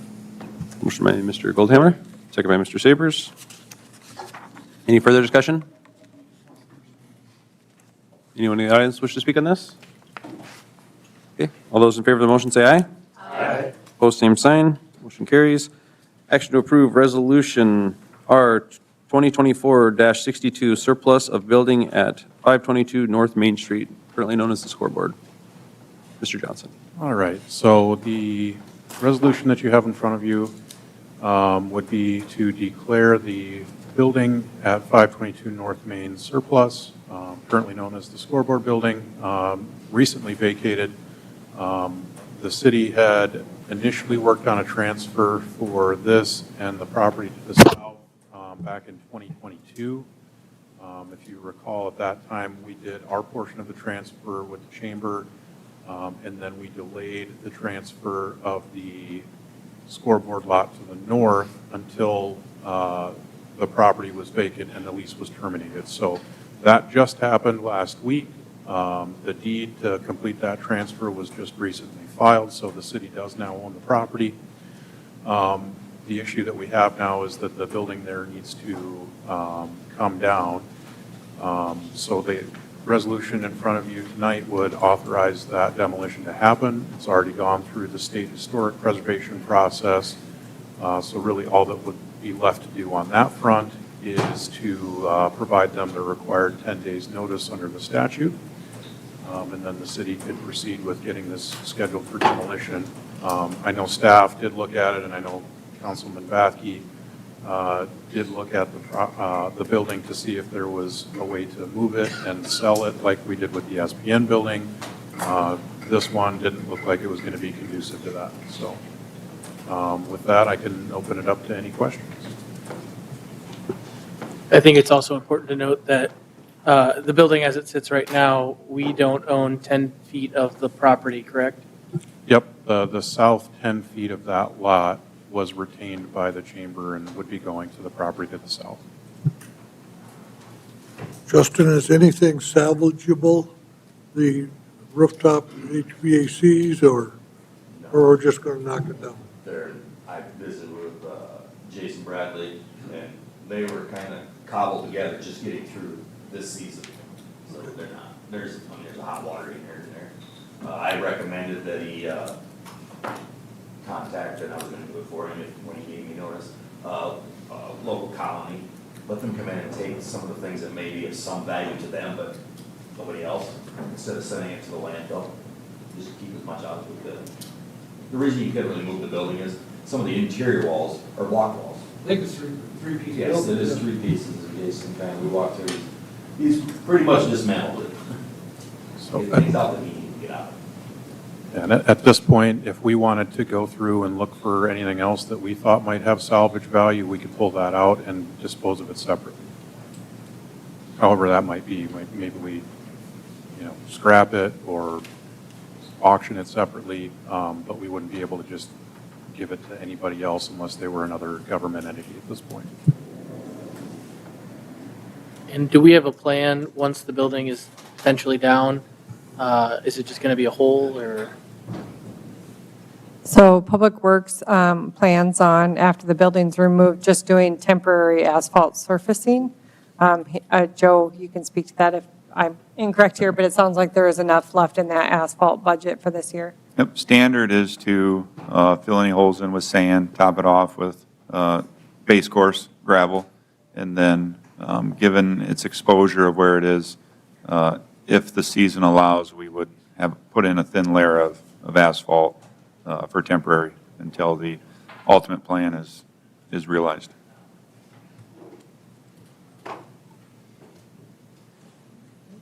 Move to approve. Motion by Mr. Goldhammer. Second by Mr. Sabers. Any further discussion? Anyone in the audience wish to speak on this? So just to clarify, we're going to surplus this and then, Yep, so this would be to surplus the building and demolish the structure, remove Okay. it, proceed with that project. Okay, just making The sure. only additional thing would be is providing that notice to the State Historic Preservation Office. okay, got a motion and a second. All those in favor of the motion say aye. Aye. Opposed, same sign. Motion carries. Action to approve Resolution R 2024-63, surplus of Lot 58A Indian Head subdivision, appointing an appraisal board and authorizing the sale of such real property. Mr. Johnson. All right, so this specific property has come up for discussion at a couple of our past meetings. This would be the property just south of, oh shoot, I forgot the address. 29 South Park. Yep, there you go. It's about a 5 or 6 foot strip, I believe. It would not be the main lots at those locations. It's just the small kind of strip directly adjacent to that 111. The resolution, as you see it before you, also appoints the appraisal board, which is a step that's required as part of the surplus process. And then it was drafted to list this with a broker, and then ultimately when a deal came in, it would be brought back to council for approval. It would be very similar to the process that we used for, say, the parking lot that was next to Jay's. So it would be almost the exact same procedure that we used there. Obviously, if the council wants to list it for auction or put it up for sealed bids, those would both be acceptable ways to dispose of the property. But at the time I was drafting this, I was expecting it to be put up for sale with a realtor.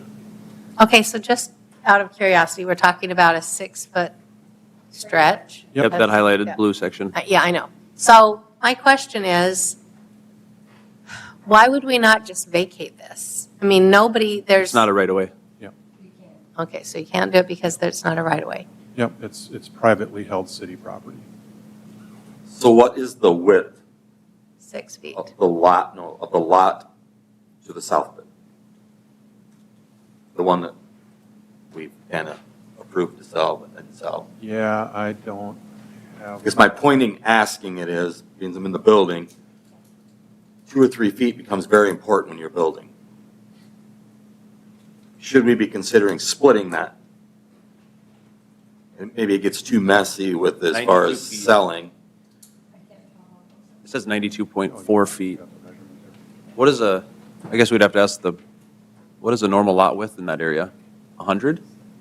I don't know. Minimum is 75 feet. Thank you. So, I mean, it would still be a little bit larger than some of the other lots that we sold at auction.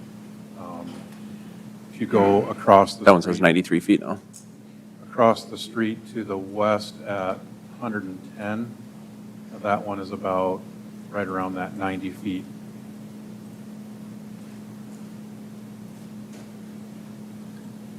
And I think just to give a little history, that this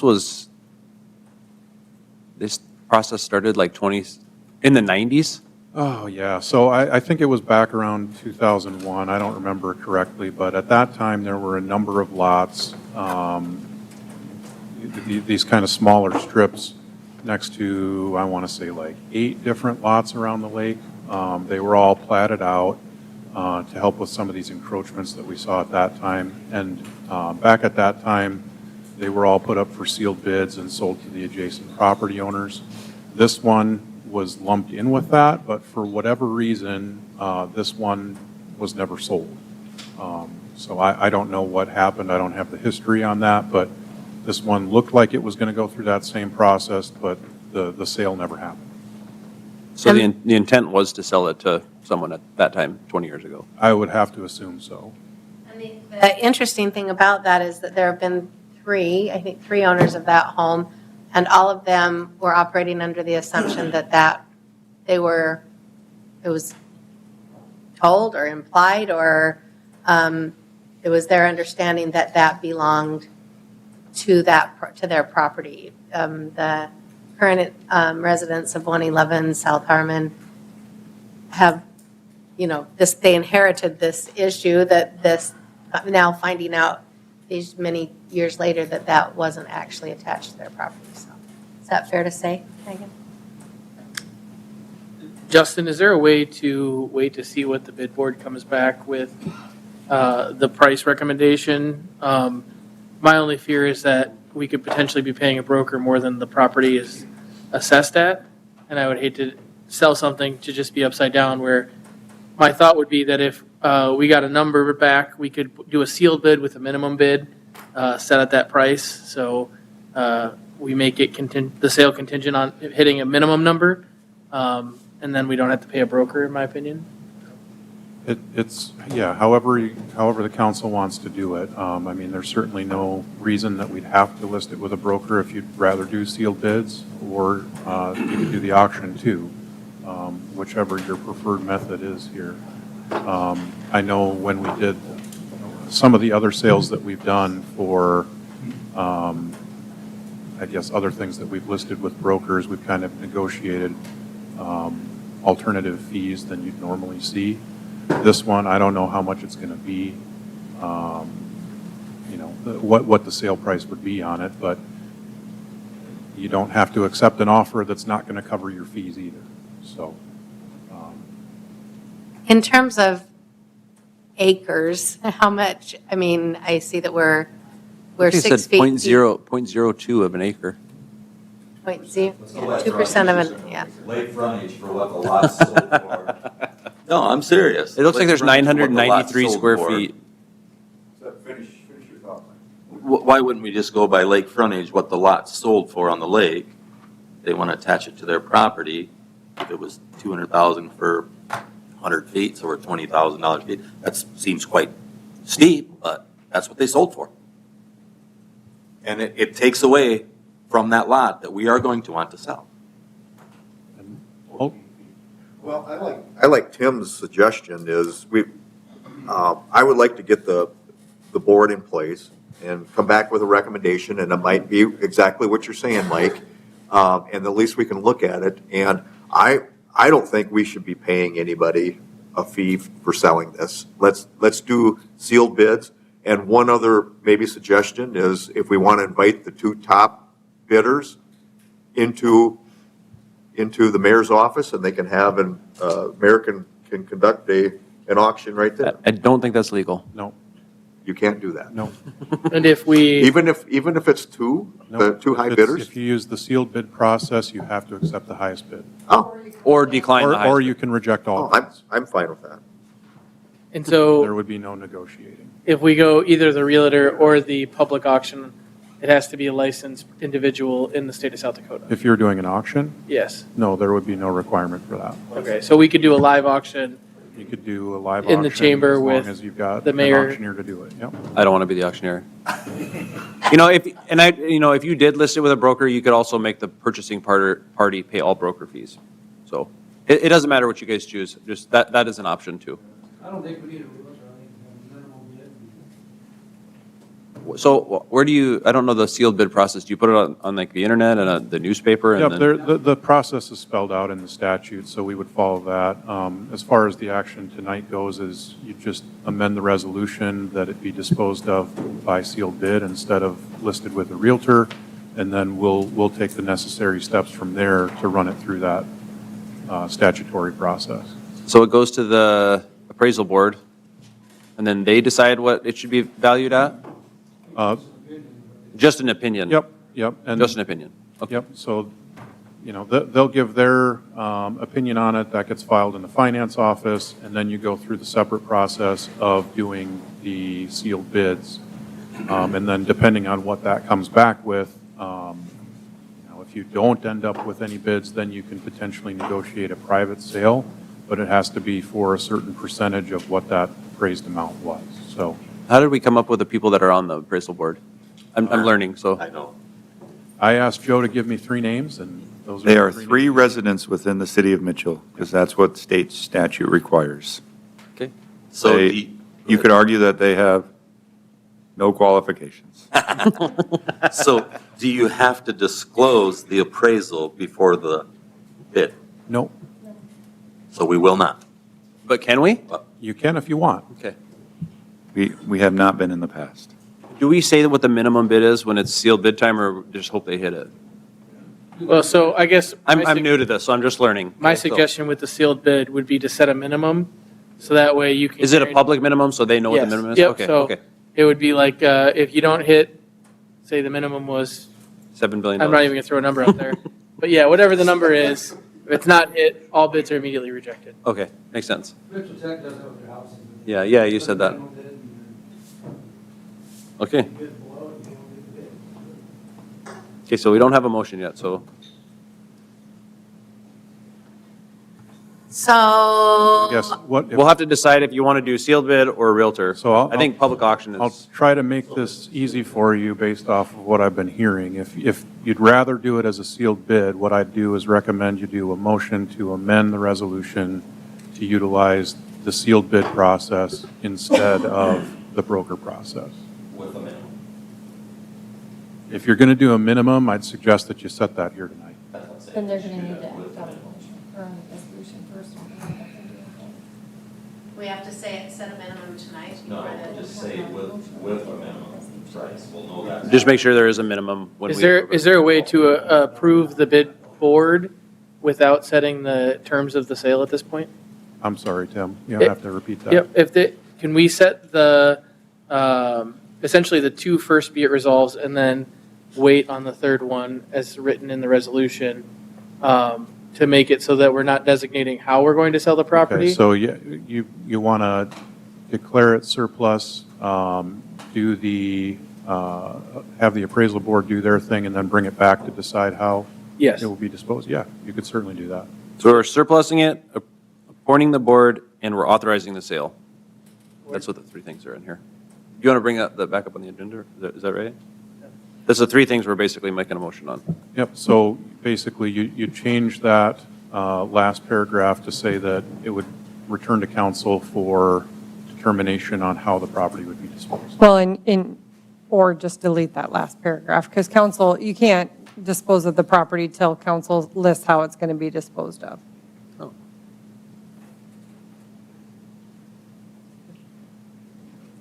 Personally, I still kind of like the appraisal board coming with a suggestion on what the minimum, and just open it up in council chambers, and whoever wants to be the auctioneer, we have a minimum. And that way, if anybody wants to come in and bid, they certainly may, or I'm not opposed either to the sealed bid, but I think if you just do an auction with a minimum, we know where we're at. And I'll add, too, if you do want to do the auction process, we are not required to do the appraisal board. So you could make the decision tonight that we proceed with an auction, and you could set a minimum for it right here. And the purchaser has to pay the auction fee. Is that allowed? The auctioneer? Because we were talking about, we didn't want to pay an auctioneer, right? I don't think we need Justin to be an auctioneer. Oh, I didn't know you were an auctioneer. Okay. Mike really wanted to do it, so. We'll find somebody to do it. at no Okay, just cost. making sure. We're trying to avoid fees. 2 things, I think. I think the auction, if you don't have an auction, you're leaving some money out there. And the other one is if somebody really wants it and they get a sealed bid and get beat, they're out. Well, this gives them a chance to up. So I'm all in favor of the auction. Okay, so. All right, so if we're looking at an auction, we'd want a motion to remove the language regarding the appraisal board, and then we'd change the paragraph about the brokerage, placing it with a realtor, and instead change that to putting it up for auction and following that process under state law. Yeah, And I'll, But so we'll do with that a set amendment, minimum? and then you can do another motion after that on the resolution as amended. Say that one more time. So Please. we're voting on changing the document right now, Okay, and then. so a motion to change the document? Yep, assuming this gets approved, then you'll approve the resolution as it's been changed. So I'll entertain a motion to change the document, and then after if that passes, we go. And Marty made that motion. Right. Okay, And I'll second. we got a second? Okay, And again, this would be to do the auction route. sorry, I didn't hear you. We want to set a minimum for the auction, We will. but there's not going to be an appraisal with this. Yeah, There won't- When doing it with an auction, we would not be doing the appraisal. So if you want to set a minimum. We you can would do set a that minimum. now. But, and we've got comparables because we sold 7 lots. When will we So establish that? we would have for square footage or frontage or whatever the case may be, we know what the fair value is because of what we've already been paid. I think we can come up with a minimum. And just for your guys' information, we just did an auction here on the old SPN building back here. I'm basically going to be taking the relevant language out of that resolution and plugging it into this one. So Okay, so I have a motion and a second to amend the current document. Is that correct? yep, to Okay. use the Any auction. further discussion? Does anyone in the audience wish to speak on us amending this?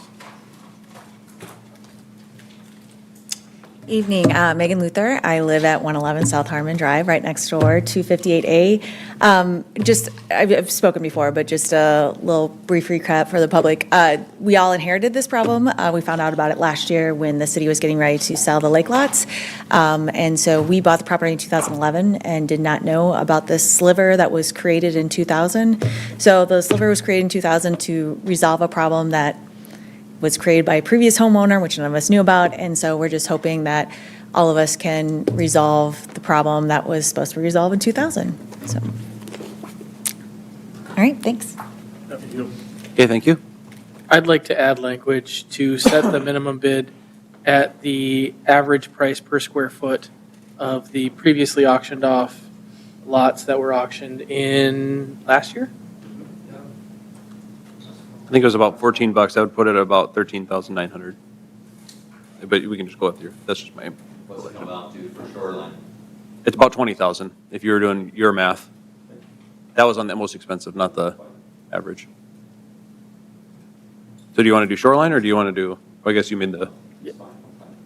I guess the reason that I think that if you look at shoreline, it's at an angle, I don't know. It just seems a little unfair when you talk about what the actual property is available. I noticed that too, And so I think that if you talk about square footage, it's a good price still to set the minimum at, and then everyone can bid, and then see where it ends. Okay, so we have a motion and a second to change the document, and we're going to set the minimum value at the average square footage cost from the last lake lot where we sold 7 lots. Does that sound The average reasonable? from the previous sold late lots, the price per square foot. Am I understanding that? Yes. Okay, perfect. Okay. What's that? If I remember right, it was $14 a square foot, which comes out to about 13,900. I don't remember if that was. I do have it pulled up. $14 a square foot was the most expensive. Oh, okay. Well, it's going to be cheaper. The average is roughly $7.92. How, 7 what? $7.92. 7.92 times 993, so $7,864. So that's the minimum is the average. Okay. And what Give would me that that number again. be if it was frontage, lake frontage? What was it? That'd be a little tougher. So that is if, so my areas are to the 100th, which, I mean, entered off of here. So I would say roughly $7.92. I don't know if we're. Per frontage foot or per square foot? That is per price per square foot. Okay, yeah, so that comes up to like 7,800, but I don't know what the frontage foot would cost. I just want to make another comment about, if we do it this way, and we move down the street for the pool situation, we've kind of set precedent. I think it's a fair precedent. That's fair. I just want to know that, I would agree a with little you. bit different situation, I mean, a real big different situation. But we're kind of setting ourselves up here for what the value of that's going to be. But if that I'm goes to okay. auction, we would probably go by the same rules, but that's a topic for a different time, I think. Tim, can I make a suggestion there? I don't know, Marty We got wants to talk for you. 7864 for that minimum. Do you want to round that off at all? Or should we stick with the 7,864? I think you just do the square foot. Don't pick the number I just calculated, but it's up to you guys. 792 square foot? Joe, can you verify these numbers? From what is in my spreadsheet, It says, and I said 990 square feet. That's 960. Sorry, couldn't read very good. so from the previous Every time I sales- calculate, it's getting cheaper, so. So from the previous sales, it was $7.92, and that's price per square foot average. So that's $7,626, and the current value shown on the Yeah, right about the same price. equalization is $7,704. I think it's because when they did that average from the lake lot, they updated that into the county. Interesting. So you could just ask for that value as well, that it's assessed I'm just going to at. suggest it's easier to work with an actual number than doing the calculation, so. Mr. Barrington, you look like you want to say something. When you amend my motion, or are we good with? I think if you amended it to the 7704. Okay, amend my motion. Second by Mr. Smith. Okay. Does anyone else have any other questions before we move forward? Any further discussion? Just to summarize it one more time, we're basically just voting on changing the document first. Is that correct, Mr. Johnson? Yep. Okay. So this is just amending the document, and then you'll approve it afterwards. Any further discussion before we vote on this? Okay, all those in favor of the motion to amend the document, say aye. Aye. Opposed, same sign? That motion carries. So, second part, Mr. Johnson. All right, so now we just need a motion to approve the resolution as amended. And again, that would be now listing it for, or putting it up for auction, and setting that minimum for $7,704. And then we would also remove the language on the appraisal board. Move to approve as described. Motion by Mr. Goldhammer, second by Mr. Barrington. He was fast, okay? Okay, any further discussion? The process then is we just have to publish it then? Yeah, there will be a Justin? notice that goes out, Mhm. and then we'll have to hold the auction at, the time and place it gets noticed. So month and a half, 2 months approximately? I think all the notice requires is like 10 days. Oh, so, nice. I mean, it could potentially happen sooner than that. Okay, perfect. We'll see how the schedule lines up. Okay. Any further discussion before we vote on this? Anyone in the audience wish to speak on this second part? Okay. All those in favor of the motion say aye. Aye. Opposed, same sign. Motion carries. Okay, hearing in second reading of ordinance 2024-07, rezoning of Lot 1, rezoning of the address as described on the agenda. Mr. Jenigas. Mr. Mayor and Council, as you recall, Planning Commission recommended approval of this unanimously. This is down by the interstate. It's owned highway business currently. You'd have to drive about 3 miles around to get to that probably, so highway business probably doesn't fit very well. There were no letters received prior to this meeting for either first reading or second reading. The applicant has not stated what he wants to do with the property. He just wants to have more options for that piece of ground down there. I can answer any questions that you have for me.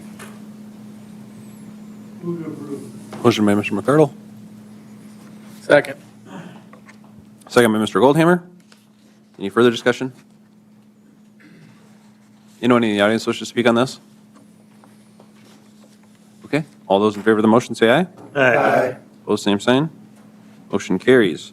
Motion to adopt ordinance O 2024-07, request public comment and a roll call. Move to approve. Second. Motion by Mr. Smith, second by Mr. Goldhammer. Okay, any further discussion? Anyone in the audience wish to speak on this? Okay, roll call. Dosher. McCardle. Aye. Barrington. Aye. Bathke. Aye. Charks.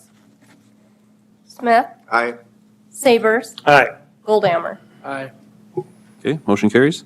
Hearing and first reading of ordinance O 2024-08, rezoning of Lot 12 Maui Farms, first edition as stated on the agenda. Mr. Mayor and Council, notices were sent out to neighbors, published in the paper, signs posted. Planning Commission recommended approval of this unanimously. The applicant would like to rezone this from urban development to TWC. TWC is across the land to the south and also kitty corner. They do not have any intentions currently for what they'd like to use the land for, but rezoning it from UD to TWC opens it up to more options for the possibility to sell it. The only letter that I received for or against this, you all received today as well from the applicant, who stated he would not going to be able to be present at this meeting tonight and laid out his reasons for why he'd like to have it rezoned. Discussion during it, there were a couple people that got up in favor of it. The size lot that it could be with what TWC opens for zoning. It's a small lot that a lot of the stuff that would be a permitted or conditional use wouldn't be able to fit on that piece of property. But a convenience store or something like that would fit and would make sense on a main corridor for the city of Mitchell. I can answer any questions that you have. Entertain a motion. Move to approve. Motion by Mr. Goldhammer. Second by Mr. McCardle. Any further discussion? Anyone in the audience wish to speak on this? Okay. All those in favor of the motion say aye. Aye. Opposed, same sign. Motion carries. Okay. Decision on bike path location by this. We got one more. Oh, did I miss? Oh, sorry about that. Okay, hearing and first reading on ordinance O 2024-09 rezoning 1A and 2A and as stated on the agenda. Mr. Mayor and Council, Planning Commission recommended approval of this unanimously, published in the paper, signs posted, neighbors were notified. This goes with the plat that you just approved at your last meeting. This would be the second step in the three-step process for platting it, rezoning it, and then replatting it all into bigger lots. I can answer any questions that you have for me.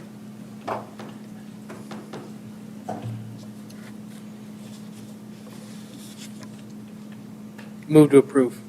Motion by Mr. Goldhammer. Second by Mr. Sabers. Any further discussion on this? Anyone in the audience wish to speak on this one? Okay, all those in favor of the motion say aye. Aye. Opposed, same sign. Motion carries. All right. Decision on the bike path location by the cemetery. Does Mr. Schrader would like to start? Mr. Mayor, Council, I can start. We did do some updates based off some of the conversations from our last meeting. The original path that we had shown, we have updated that to show 60 feet from the property line all the way around. We moved up and through the trees as requested by the resident that was adjacent to that proposed area. And then I have also shown a path outlined in red that the golf course has said that is sufficient for distance away from the new green in the golf course area. Yeah, still would have a conflict with potential construction traffic or their vehicle maintenance traffic that runs in and through that area. So with that, I'll open it up to any questions you may have. It appears as though the new outline in red satisfies any concerns residents had. Am I correct? From a resident standpoint, that voiced concern in that area with the path being within their backyard view, yes.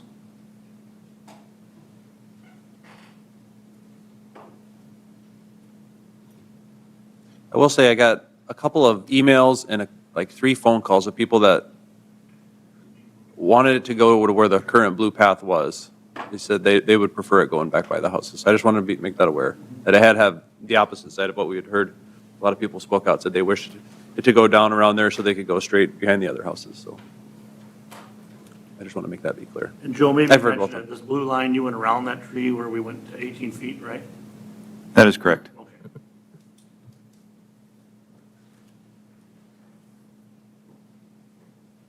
Well, I mentioned this before last time. I'm having issues. I know we're talking about the cemetery, obviously getting a new design. I'm having issues by us pouring a bike path, the red one, I'm going to say proposed, and eventually probably going to tear it all up and eventually go to the blue line. Unless we're going to all wait for the cemetery to actually get its new design plan out, which is next year. We all know the blue bike path needs to get going sooner than later. The one thing I do like your proposal, Joe, and how you did move it on that 18 feet from that neighbor. I'm working with them to go around that tree, but I'm still having a hard time for me to get off of that blue line. From the golf course standpoint, they strongly would like to stay with the blue line, for the cemetery, I should say, golf and cemetery. They would like to stay in the blue line to, safer, better looks for the, how are you gonna say, clay, dirt coming out of the cemetery. So they would highly recommend the blue line, which I'm in favor of. Joe, what is the reasoning? I'm going back to the alternative route here just to get some questions answered that some people have asked me. What's the actual reasoning of not utilizing the existing path for a while or a little distance going through the trees? Even if you go halfway or 3/4 of the way, you've got a path already in place. Is it safety or is it, because I had people comment to me that they love being in those trees. It's beautiful in the spring and the summer and the fall colors and so forth. So, but can you give me the rationale, even if we're using the alternative red, why we wouldn't continue down that path for a while and then break out, coming through the trees? As we look at that, obviously, people like riding through trees on their bicycles. As you see that cutout, the angle of the red, and the red starts to go east-west, there's a cutout, a swerving one going through there. Right. That's a place where the trees have already been cleared. The intention is to go through there further to the north and actually make that the area for storing materials from the cemetery. So if you share those road spaces going from the north-south road over on the right side near the community garden and going over that. To where you're talking about. Certainly. To do that.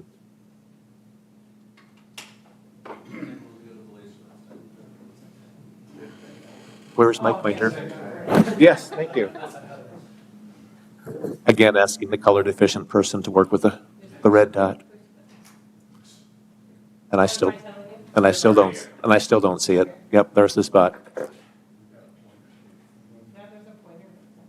So that would be the cut through for equipment to go in and haul materials from the cemetery, from grave sites into those woods to make the piles, right there. So by going east-west from that direction over to the north-south road by the community gardens, there's quite a bit of travel and very little of it in the woods that could actually be used as a trail. Going from that cut through back to the west toward the houses again would be the extent of what they could use. Looking around the blue, I submitted a grant application last year where we received $90,000 to go toward new trees. One of the maps that I outlined in the grant application was around that blue line, which we counted at 49 trees to go around that perimeter. They would go between the blue line and the residence homes? That would be up to Joe. If there's enough space to go between that storm drain and the path, would we be uprooting tree roots if that storm drain ever needed to be torn up again? Kevin, I thought you said that originally the trees were designed to create a separation from the cemetery? Both ways they would. They'd be a separation from the cemetery regardless of what side of the trail it was on for the homes.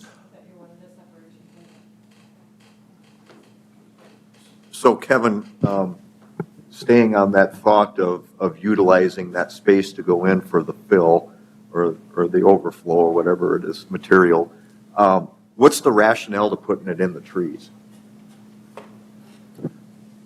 Right now, it's directly northwest of the maintenance building out there. If you look at that pile next to where the new tee boxes for 15 were, yes. So they were slightly sheltered from the homes out there. If you leave it where it's at, it's an eyesore. It's not attractive. I can't see that it would be attractive to the homes that are out there. Obviously, there's a little bit of a hill, so not all of them can see that direction. But the more that gets developed in terms of the cemetery out there, that will be a visible spot from that point of the cemetery. As Jason tells the story, and our former cemetery director told, the current cemetery had kind of a trash collection point in the middle of it before it was all developed. And he said it was not very attractive. So to keep things like that out of our cemetery view, I think would be most conducive to this plan.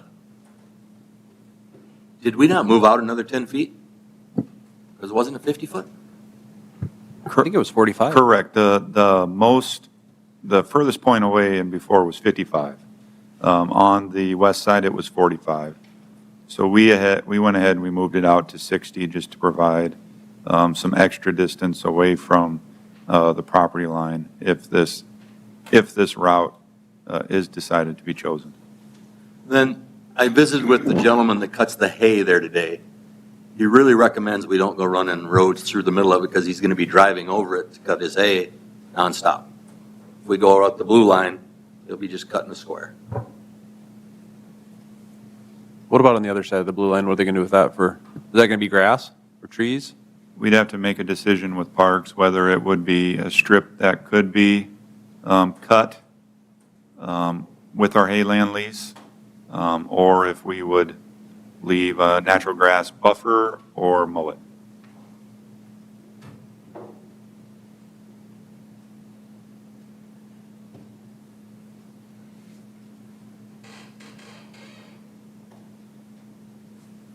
Joe, remind me again, what's the total cost of the blue line? Approximately. I want to say we budgeted 180, I believe. So it is safe to say then if we stay with the temporary or go with the red, you would save maybe not quite half, but there would be some savings obviously there. Where do you pick your favorite number, 65, 70,000, whatever the case? Yep, it's a shorter distance, Okay. so there would be some cost savings. Unless later we had to rip it out and redo it anyway.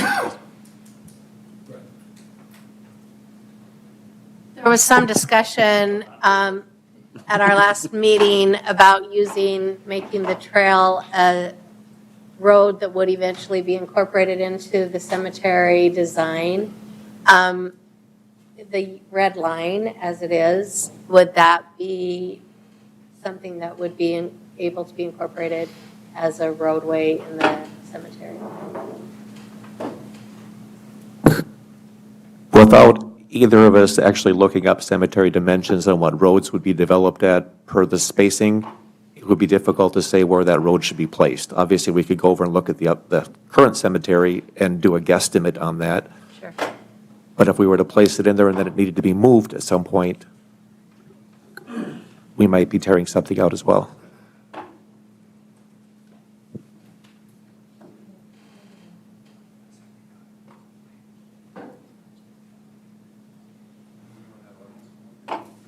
Are there people in the audience who want to come up? Does anyone in the audience want to come up here?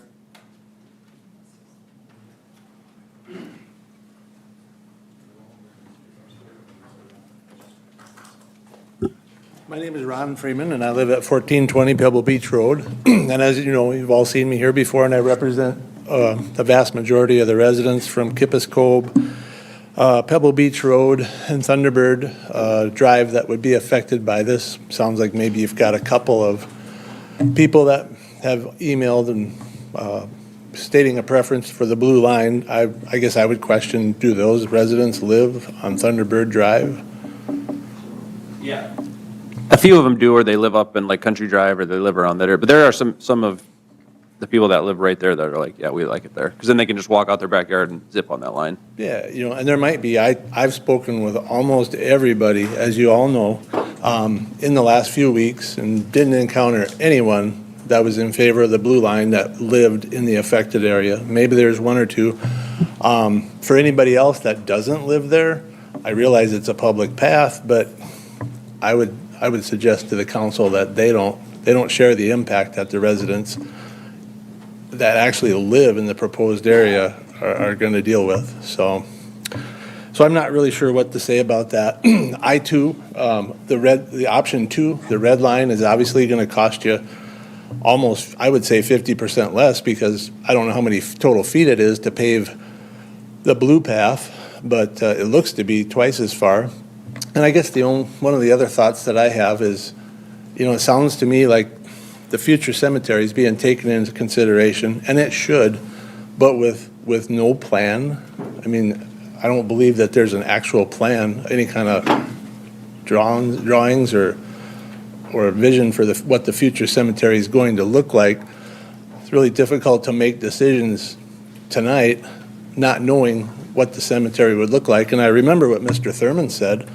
Boy, I don't see any reason why even the red road couldn't be incorporated as a road in the new cemetery.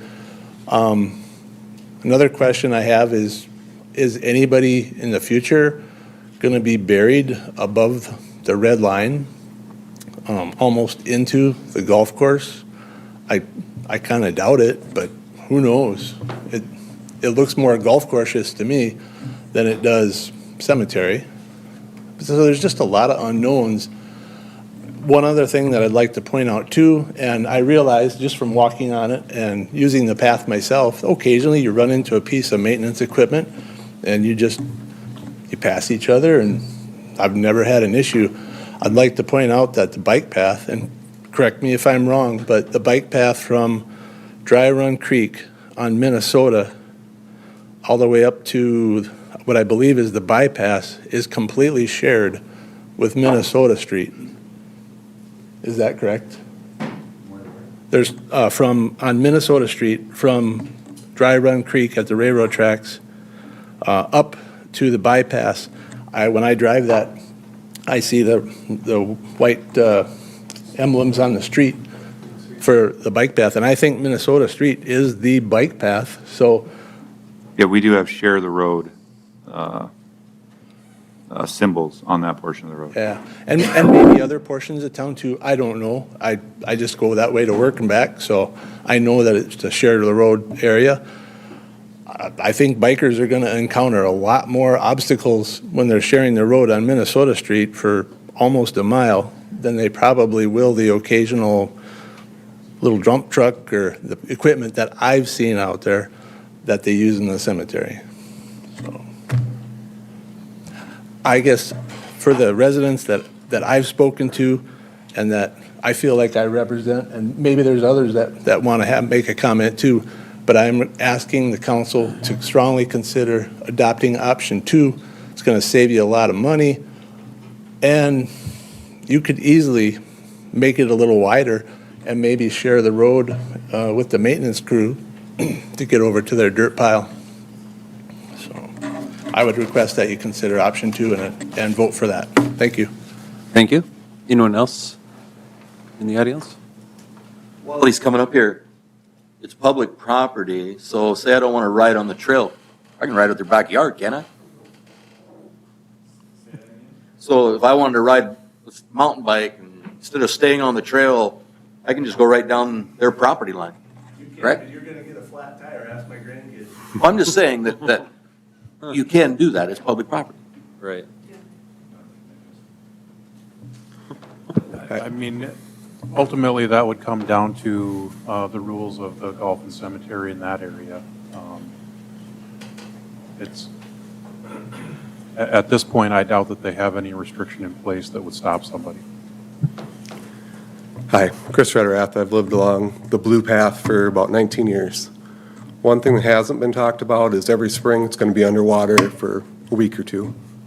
I mean, the water flows to that, kind of that northwest corner, and it's not going to be passable for, I don't know, about 100 feet. Another thing I'd like to talk about is the cutout where Mr. Nelson wants to pile his trees and dirt is 150 feet from the playground. I think he needs to find another spot to pile it.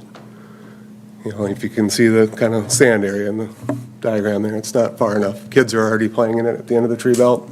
I think he needs to find another spot. If we have him find another spot, we can reuse the existing bike path. We'll save the city even more money. We'll just make a short little cutout. That's all I have to say. Thank you. Thank you. Anyone else in the audience wish to come speak on this?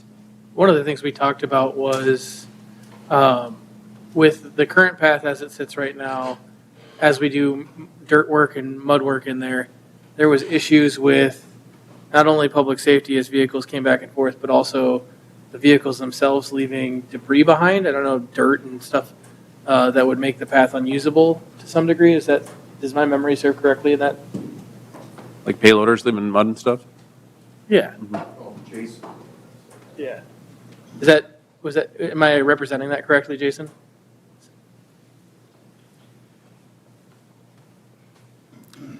Jason Gennari, Golf and Cemetery. Yeah, so we try to keep it as clean as we can, but when we are, especially in the winter months, when we get the frost goes out a little bit and it's just muck, we do track across there, so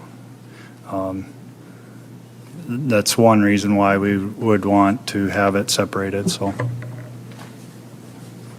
And I guess as far as the playground thing, the intent is to have, there's a big chunk of that you would literally have to get on your hands and knees to get through the trees. The intent would be is to make sure that there's no direct access to that, to those piles, so. While you're up there, Jason, just try and come back. Is there, Chris asked if there was another place. Is there any other place that you can put your debris? Not to have it out of sight. That was the whole point of it to begin with. We were asked to mask the piles so they're not unsightly, and that was the reasoning for putting them in that place. So. Previous mayor asked us to do that, and we're trying to make it so it's not visible. So. One of the things I come back with is even if eventually the blue line is what's selected either tonight or down the road, we do have another option that we could utilize with the red, and I understand hiding.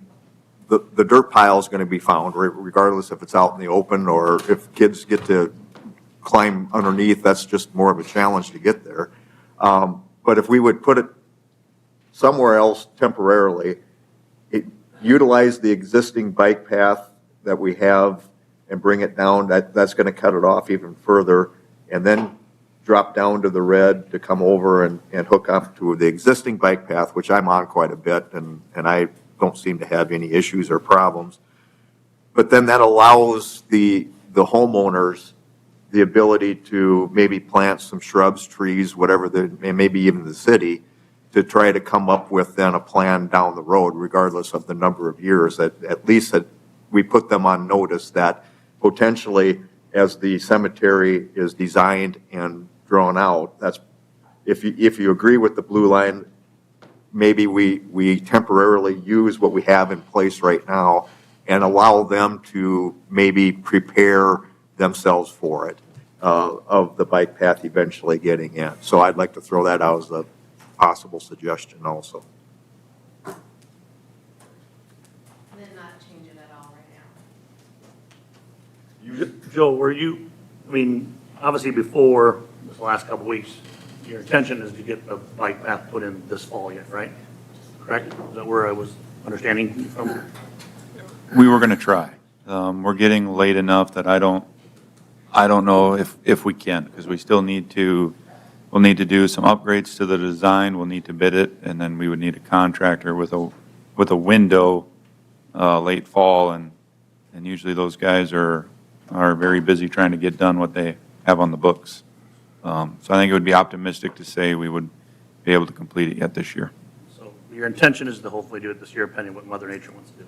Correct. I'll probably bid it with a completion date of next spring. If someone has a window to get it done now, they certainly could. Well, I noticed from last time when we were here, we were at 50 feet, like we mentioned before, 45, 50, and now we're at 60, which obviously, Joe, you must took into consideration to buy a little more space from the neighborhood, and I appreciate that and respect that, and I think you went in the right direction. And I don't know, is on here, it's obviously on our agenda, it says decision tonight on a bike path. So I'm assuming is this something we're going to do a vote on, or how are we That was my question, going to too. give you decision? I think we were expecting council to take action so staff knows which direction we're going. Are we staying with the blue line, or are we making an alternate plan since this is included in the 2024 budget? We'll do like a roll call vote. I think I you would suppose need a I would entertain a motion. motion for someone to choose which Yeah. line you want to go with. So I'm gonna make a motion that I'm gonna go with the blue line at 60 feet. I believe Joe took some consideration from the citizens in that neighborhood by pushing it further away from their lot line. And I'm going to put that on the table for us to at least make a decision as a council if this is the way we want to go, and if not, then we can entertain some other options. But I'm gonna make that motion of the blue line that is currently drawn at. I'll second that. So we got a second. And Mr. Goldhammer, so any further discussion on the blue line as proposed? Well, I'd just like to just maybe do one final plea in behalf of the residents of this area, that I think we do still have some options for them, and they're willing to go with the red line. And so that would be, I would just encourage maybe a consideration that we vote no and go for that option too.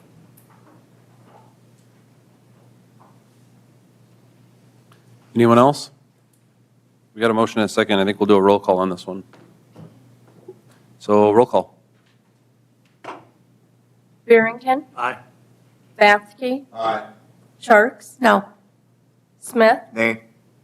Sabers, Goldhammer, Aye. Dosher, No, McCardle. 5-3. Motion carries. So we're going to go with the blue line. Okay? And that's everything. So adjourn.